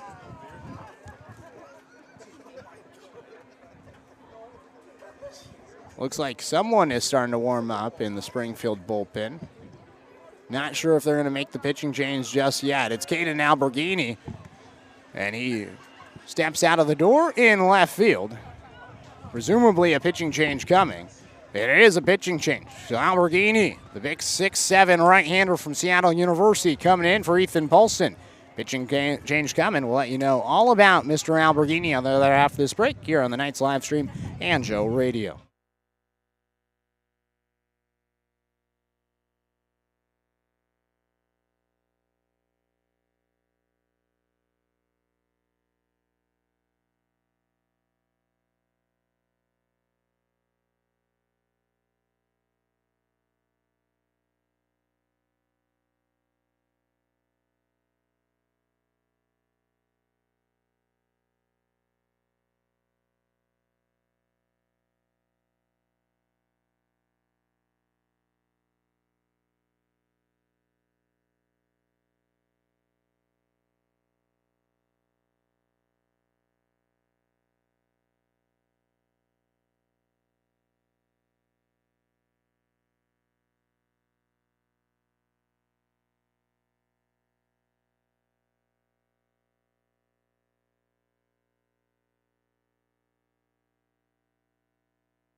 Two to one the score, bottom of the sixth inning. Bases loaded, one out, and a new pitcher emerges from the bullpen. It's the right-hander Caden Alberghini, 6'7", 280 pounds from Seattle University, his second season with the Springfield Drifters. Alberghini appearing for the ninth time this season, has an 0-1 record, a 2.18 ERA.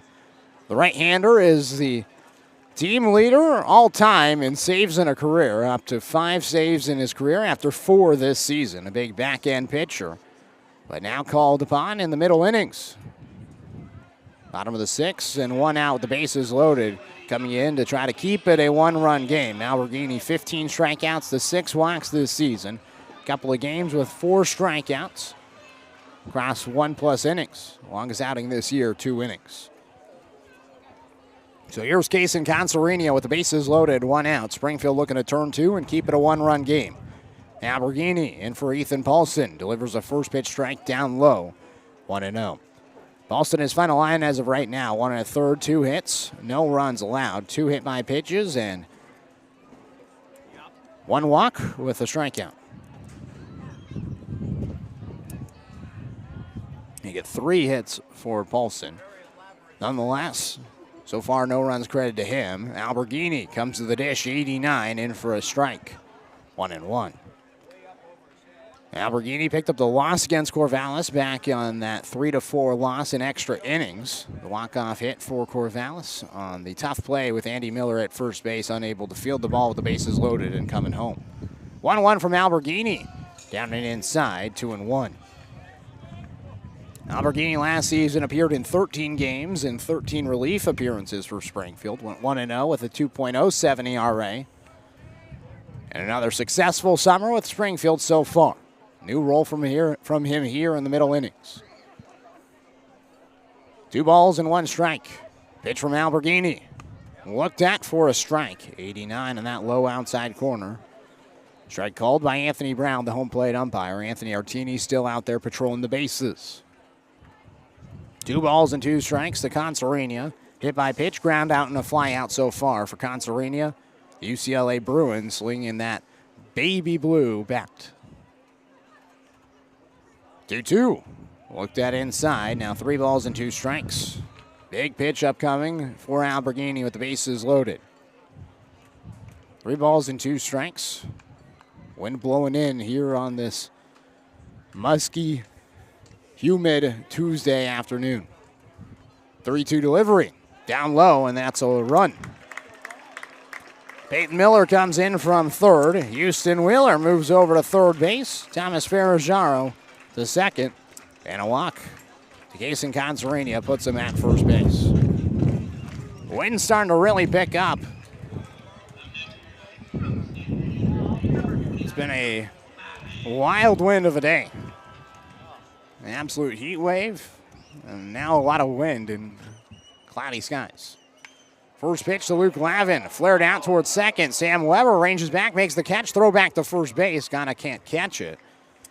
Almost a double play, and Lavin's out on a line out towards second. So 2 outs, bases loaded, 3-1 the score. Corvallis with the lead. And now Coulter McAnally, the cleanup hitter, who's 1 for 3 so far. A single, a ground out, and another ground out, but picked up an RBI back in the first inning on a 1 unassisted ground ball right back to Tyler Benninger on a high chopper. Bases loaded.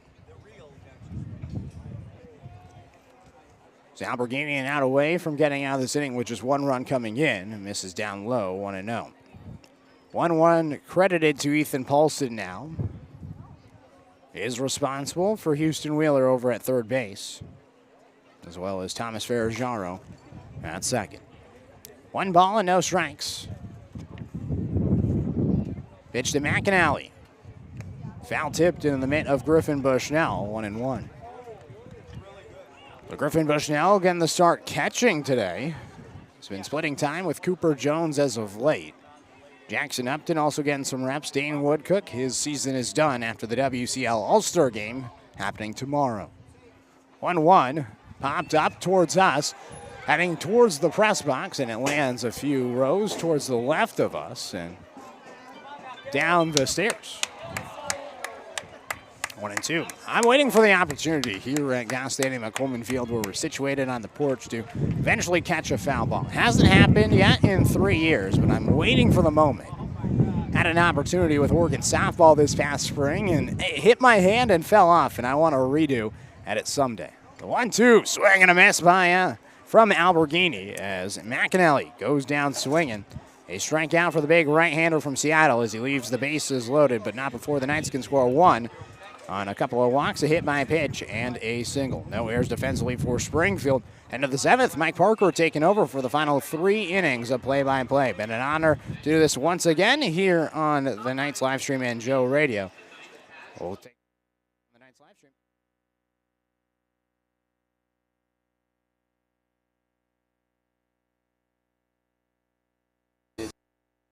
News that you can trust. Subscribe to the Gazette-Times, your go-to source for in-depth journalism and breaking news. From local stories that impact your community to consistent updates to your Beavers and Knights, the Gazette-Times has it all. For only $1 for 3 months, enjoy unlimited access to our e-edition, unlimited articles on GazetteTimes.com and our mobile app, and free access to newspapers.com archives. Subscribe today and join the Gazette-Times community, where Knights fans looking for an amazing deal? Come down to Wilson Motors. Visit us today and get free tickets to Wilson Motors Night with the Corvallis Knights on July 24th. It's a night you won't want to miss. Exciting baseball, great company, and fantastic giveaways. While you're here, check out our wide variety of vehicles. From sleek sedans to rugged trucks, we've got something for everyone. Wilson Motors, your one-stop shop for unbeatable deals and unforgettable nights. Hurry in and score your tickets today at Wilson Motors on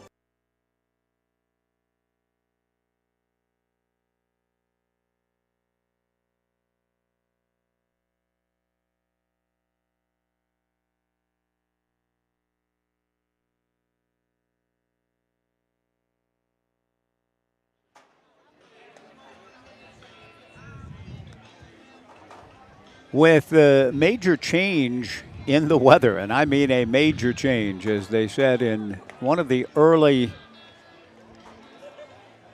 one of those Littlefoot movies, the dinosaur films, Littlefoot and all of that, one of the subsequent sequels, everywhere things are changing. That's how it feels now. were those Littlefoot Land Before Time or something? Anyway, through 6 innings at Goss Stadium at Coleman Field. The Knights 3 runs, 5 hits, and 1 error. Springfield 1 run, 5 hits, and no errors. Right-hander Gabe Hernandez ready to go in the top of the 7th inning. And the right-hander's first pitch delivered, ground ball to second, fielded cleanly by Thomas Ferraggiaro. Throws to first for out number 1. And that will bring to the plate Elijah Merritt.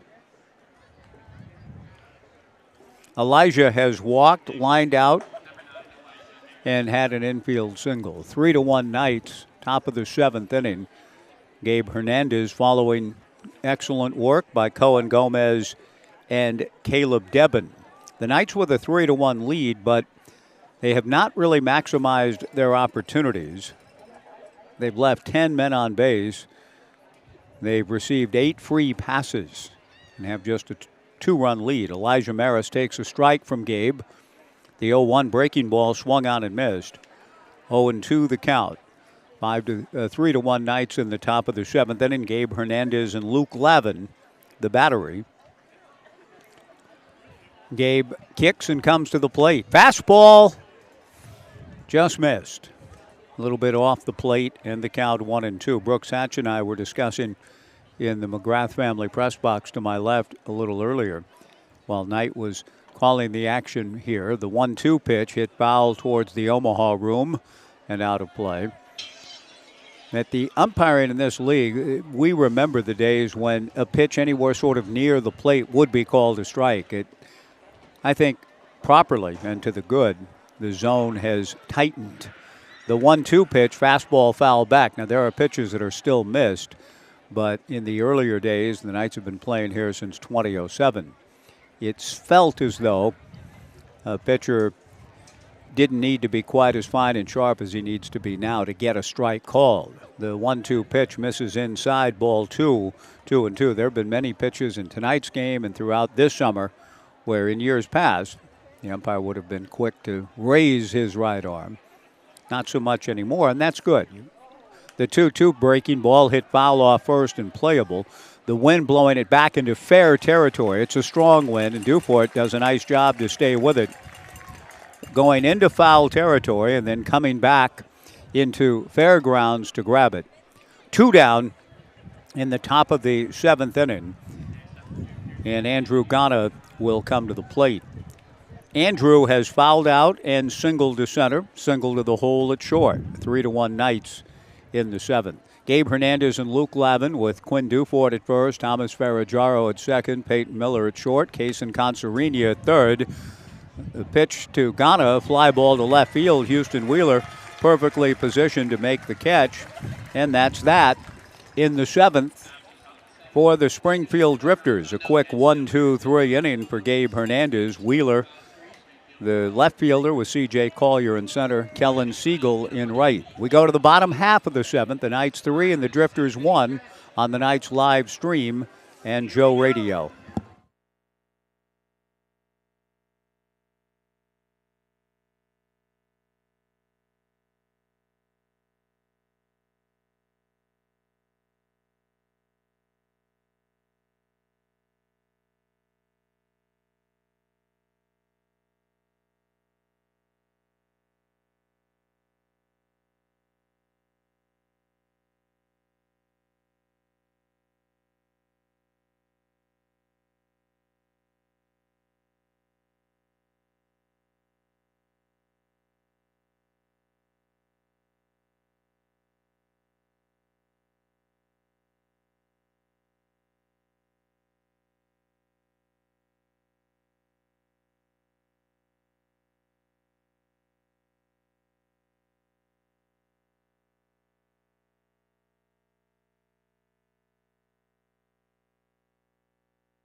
In there for a strike, 0-1 the count. Big man did a nice job last inning to minimize damage. He's ahead to Dufort, who has walked, rounded to short, and singled to left. Bottom of the 7th inning, no balls and a strike to the left-hand hitting Quinn Dufort. Alberghini back to the plate. The 0-1 pitch fouled at the plate. 0-2 to Quinn. Dufort will be followed by Kellen Siegel and then C.J. Collier. The final is in from the Major League Baseball All-Star Game from Globe Life Field in Arlington. The American League prevailing 5-3. Stephen Kwan scored a run in the game for the triumphant American League. Breaking ball hit foul off third, 0-2 the count. Adley went 0 for 2. I think Kwani went 0 for 1 with a walk and a run scored. The Knights with a run in the first, a run in the fourth, a run in the sixth. The Drifters scoring a run in the second. Tomorrow night in Bellingham, the West Coast League All-Star Game, 6:30 on the MLB Network. Luke Lavin swings and rolls one foul in front of the Drifters' dugout. The count remains, or Quinn Dufort does, the count remains 0-2 with Kellen Siegel on deck. Joe Martin Field in Bellingham, the West Coast League All-Star Game receiving tremendous exposure on the MLB Network tomorrow night. It's a can't miss for any fans of the Knights, with 7 players who will participate. The Drifters will have 2 participating. In the entire league, all 16 teams represented. Good pitch by Alberghini. Swung on and missed, strike 3. One away. Alberghini has retired 3 straight and left the bases loaded for the Knights last inning. Kellen Siegel has struck out, single to right, and flied to center. His brother Caden, one of the All-Stars in the Great North in Bellingham. Alberghini to the plate. Fastball swung on and missed. Tomorrow night in Bellingham, as I said earlier, with apologies to Roger Miller. Roger, one of the great country music songwriters of all time. King of the Road, Do Wackadoo. You can't roller skate in a buffalo herd. The strike 1 pitch, slider in there, strike 2. And with due respect to Roger Miller, and Tomorrow Night in Baltimore, one of his tunes, many believe that Mickey Newberry, who spent the final years of his life in Springfield, down the road, the home of the Drifters, that Mickey was one of the great, if not some considered him the best country music songwriter of all time. The strike 2 pitch in the turf, chased by Kellen. Picked up by Griffin Bushnell, who throws in foul territory down to Andrew Ghana for the strikeout 2-3. 3 straight strikeouts for Caden Alberghini. 2 down in the bottom of the 7th with the Knights leading 3-1, and C.J. Collier the batter. And Mickey, for among many of his own great songs, immortalized by Waylon and Willie in Lukenbach, Texas, Newberry's Train Song sings the Whaler. The pitch to C.J. Collier, a strike, and the count 0-1. 2 down, nobody on, bottom of the 7th, 3-1 Knights. Mickey Newberry, among many of Springfield's claim to fame in the pop culture world, including the late, great Ken Kesey, who graduated from Springfield High School. The strike 1 pitch in the turf, and the count 1-1. 3-1 Knights, bottom of the 7th.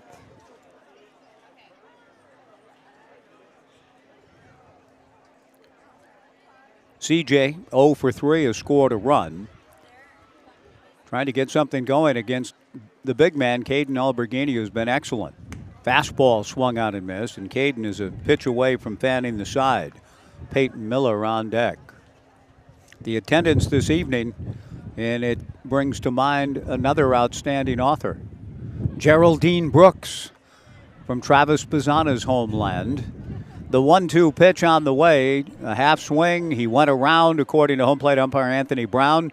The ball dropped by the catcher, Griffin Bushnell, but he picks up the baseball and fires to first for another strikeout. 2-3 to retire the side. 1,665.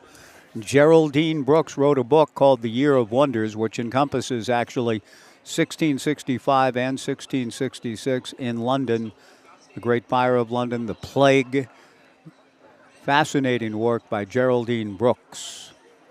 in tonight's attendance, the mnemonic device to remember. 1665. We go to the 8th. The Knights 3 and the Drifters 1 on the Knights live stream in Joe Radio.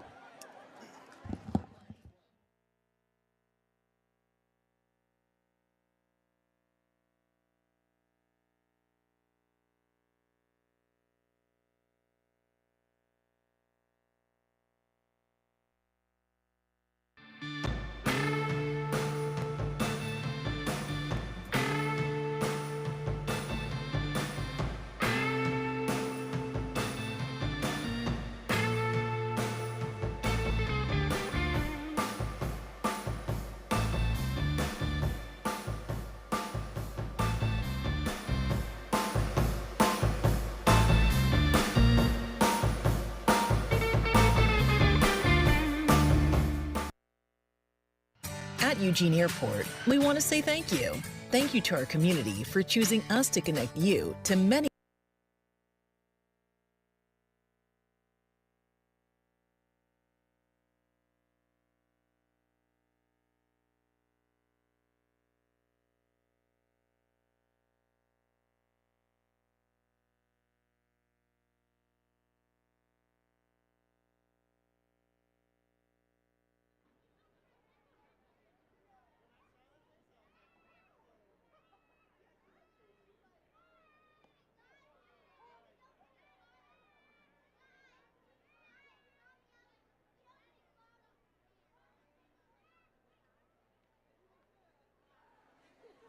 Ryder Dykstra leads things off for the Springfield Drifters in the top of the 8th inning against Knights right-hander Gabe Hernandez. The first pitch fouled away by Ryder.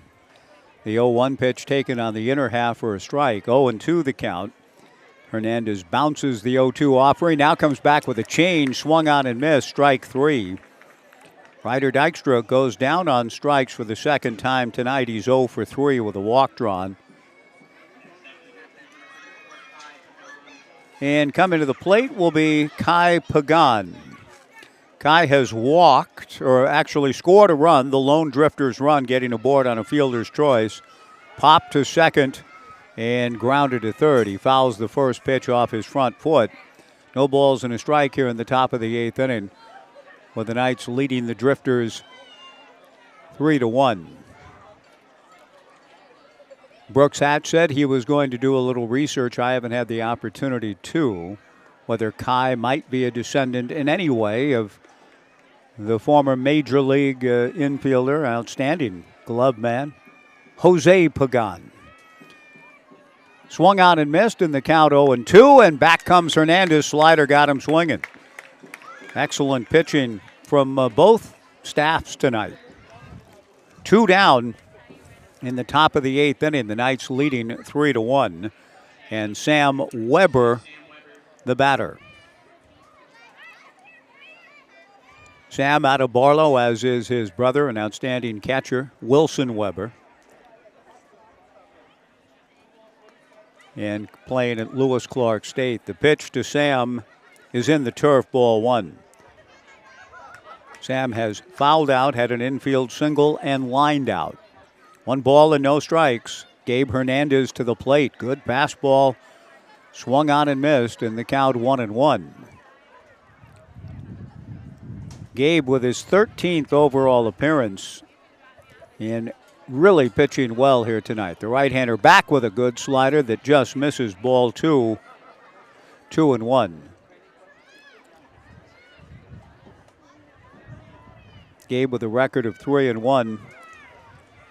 Comes back and misses ball 3, 3-1. He retired the side in order at last inning. Only twice tonight have Knights pitchers been able to accomplish that. Kai Alberghini did it last inning. The starter Tyler Bittinger did in the third, but for the most part, both teams have been able to get people on and put some pressure on the other guy. The 3-1 pitch is swung on and missed to run the count full to Sam Weber, 3-2, top of the 8th. The 3-2 pitch is taken low and in, ball 4. It has seemed elusive, quite frankly, tonight for either team to get through unscathed. The 5th walk issued by Knights pitching tonight. And with 2 down, Griffin Bushnell comes to the plate representing the tying run. Griffin has singled to center, grounded to third, and walked.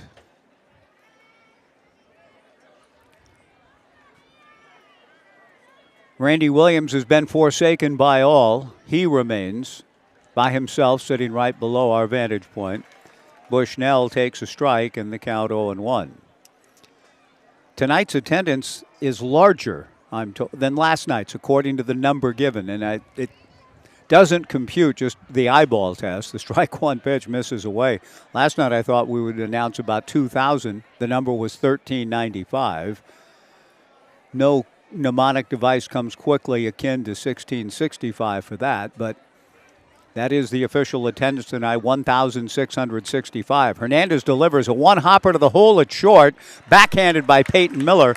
Goes to his Keystone partner, Ferraggiaro, for the force at second to retire the side. Good play by Peyton. No runs, no hits, a man left. We go to the bottom of the 8th.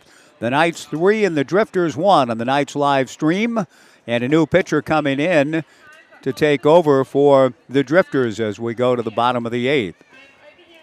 We'll be back in 90 on the Knights live stream, 3-1 Knights on Joe Radio.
Soon.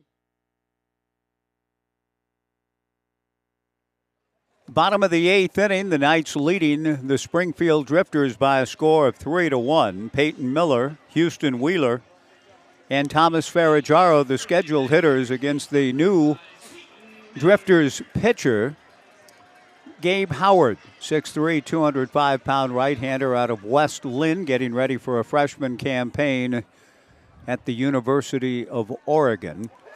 The first pitch to Peyton, big swing and a little foul tip. 0-1 to the Knights shortstop, who has grounded to short, struck out, was hit by a pitch and scored a run in the 6th. Gabe back to the plate with a strike one fastball, just missed.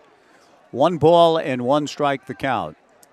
The Drifters represented by Dane Woodcook and Kedron Kinsey at tomorrow night's All-Star game. Brooke Knight is already up there with Dan Siegel. The pitch swung out and missed. The count 1-2. The rest of the coaching staff leaving bright and early tomorrow morning for the long drive to Bellingham to join Brooke Knight. They'll run the South Division for the West Coast League All-Star game. Changeup swung out and missed, strike 3. Good pitch by big right-hander Gabe Howard. 1 gone. Houston Wheeler, the batter. Drifters pitching have combined to strike out 9. Ed Nags, Cole Stringer, and Jung Jin Yoon will leave early tomorrow morning to join Brooke. And they will run the South Division West Coast League All-Stars. A tapper fielded by Gabe Howard. Shovels to his first baseman, Andrew Ghana. 2 away quickly in the bottom of the 8th. Thomas Ferraggiaro will be the batter. Ferraggiaro using the helmet that Houston Wheeler was using. Ferraggiaro has walked and scored, walked again, flied to center, and been hit by a pitch. 2 outs, nobody on, bottom of the 8th, 3-1 Knights. First pitch missing away, ball 1, 1-0. We encourage you again to tune in to tomorrow night's West Coast League All-Star Game on the MLB Network. Still can't get over just how that all came together. It's a great thing for the league and for all of these players in this outstanding West Coast League.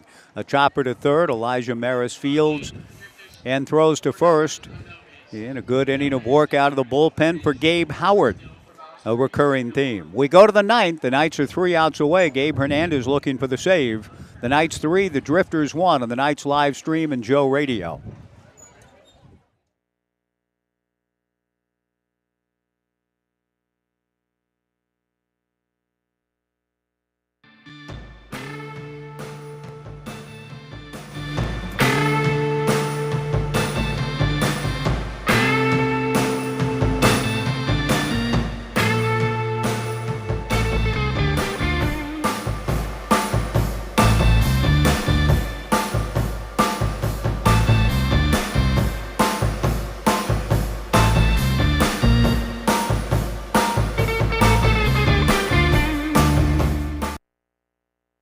Looking for the latest news that you can trust?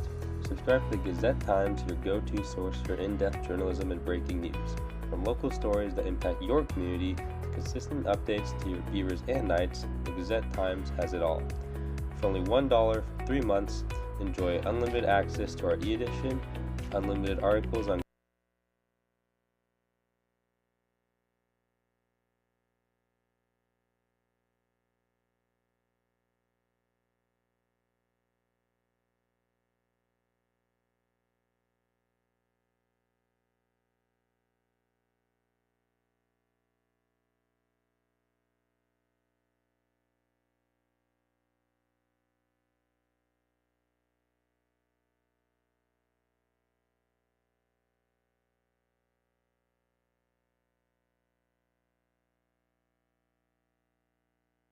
Gabe Hernandez looking for the save, and he's off to a good start toward that end. The first pitch at the top of the 9th inning, Brandon Stinnett, a fly ball to center field. C.J. Collier is right there to catch it. 1 away. The batter is Dylan Osborne, who swings at Gabe's first pitch. Fouls it off down the left field line and out of play. The 0-1 pitch from Gabe misses high. 1 ball and 1 strike, 1 out, top of the 9th. 3-1 Knights, 2 outs away from improving to 28-8 overall. And 6-3 in second half play. The Drifters at 13-22 and 1-7 in the second half. The pitch missing high and away for ball 2. A tremendous change of weather continuing. A lightning strike was seen not long ago to the south and the west. The 2-1 pitch missing high. Ball 3. It would behoove the Knights to try to wrap this thing up before any inclement conditions come. Here's a line drive right at the shortstop, Peyton Miller. Good read on Peyton's part to make the catch. 2 down, and with the winds really whipping up and with the dark clouds moving in and perhaps more lightning coming our way, Garrett Cooper, the batter, with 2 down, nobody on. And we hope to be hustling out of here shortly before any sort of rains come our way. We have no canopy. Whoever would have thought you'd need it again? The 1-0 pitch on the way. Cooper, a ground ball to the left of Miller. From behind the bag in shallow center, throws to first in time for the out. Even though Dufort might have pulled his foot, this ball game is over. The Drifter players were arguing in the dugout for a pulled foot, but it's not a vehement argument. The game is over. Gabe Hernandez gets a solid save, and the Knights sweep this mini 2-game series. And after losing the first 2 games to Springfield when the teams got together a few weeks back, the Knights have won the last 7, finished 7-2 in the regular season, and get out of Goss Stadium at Coleman Field just in time, because it looks like some worse weather is coming our way. I wouldn't be surprised if we get a thunderstorm here. There was a lightning strike. The dark clouds are moving in. I don't think that was in the forecast, but everywhere, as they said in Littlefoot, everywhere things are changing. The Knights win it by a final score of 3-1. Tomorrow night in Bellingham, 6:30. I already gave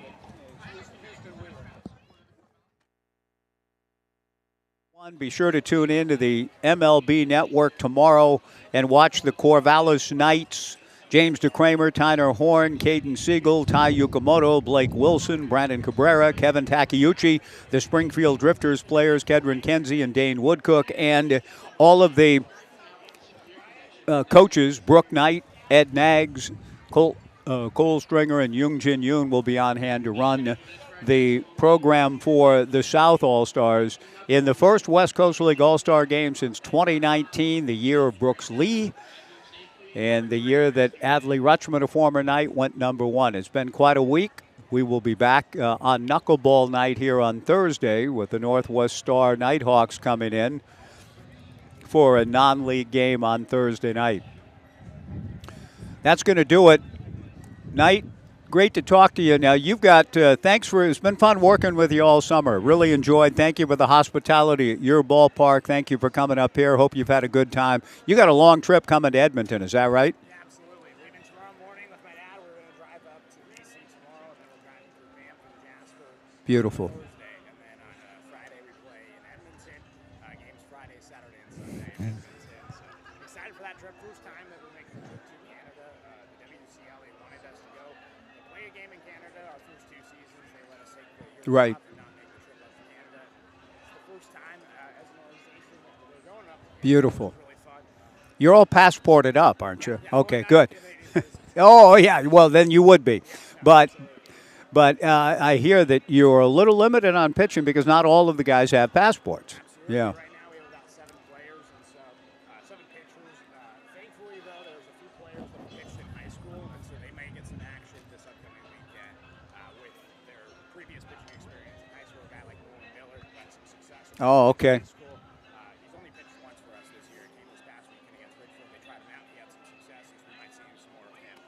But only 7 traditional pitchers across Wow. 3 games, and then quick turnaround back to Portland right after that. Well, at least you get to stop in Portland on the way home. Have a great trip, Knight. It's been a real pleasure to work with you. You do a great job, and I really enjoy working with you and hope we can do it again down the road somewhere. I hope you and your dad have a great and unforgettable trip to beautiful Edmonton, Alberta. Thanks for joining me, and all season long, we really appreciate it. Good to see you. Have a great trip. Knight Uretsky, the voice of the Drifters. That's going to wrap up our live stream for tonight. We want to thank all of you for joining us. For Knight and for our crew of Brian Thomas, Evan Bach, Garrett Dworshak, Sawyer Gowan, and the rest, this is Mike Parker thanking you for joining us, where the Knights defeat the Springfield Drifters. Final score, the Knights 3 and the Drifters 1. And we'll talk to you on Thursday night when the Knights return for a non-league game. But be sure to tune in tomorrow night on the MLB Network for the West Coast League All-Star game at 6:30. Thanks for joining us. The Knights 3 and the Drifters 1 on the Knights live stream and Joe Radio. So long, everybody.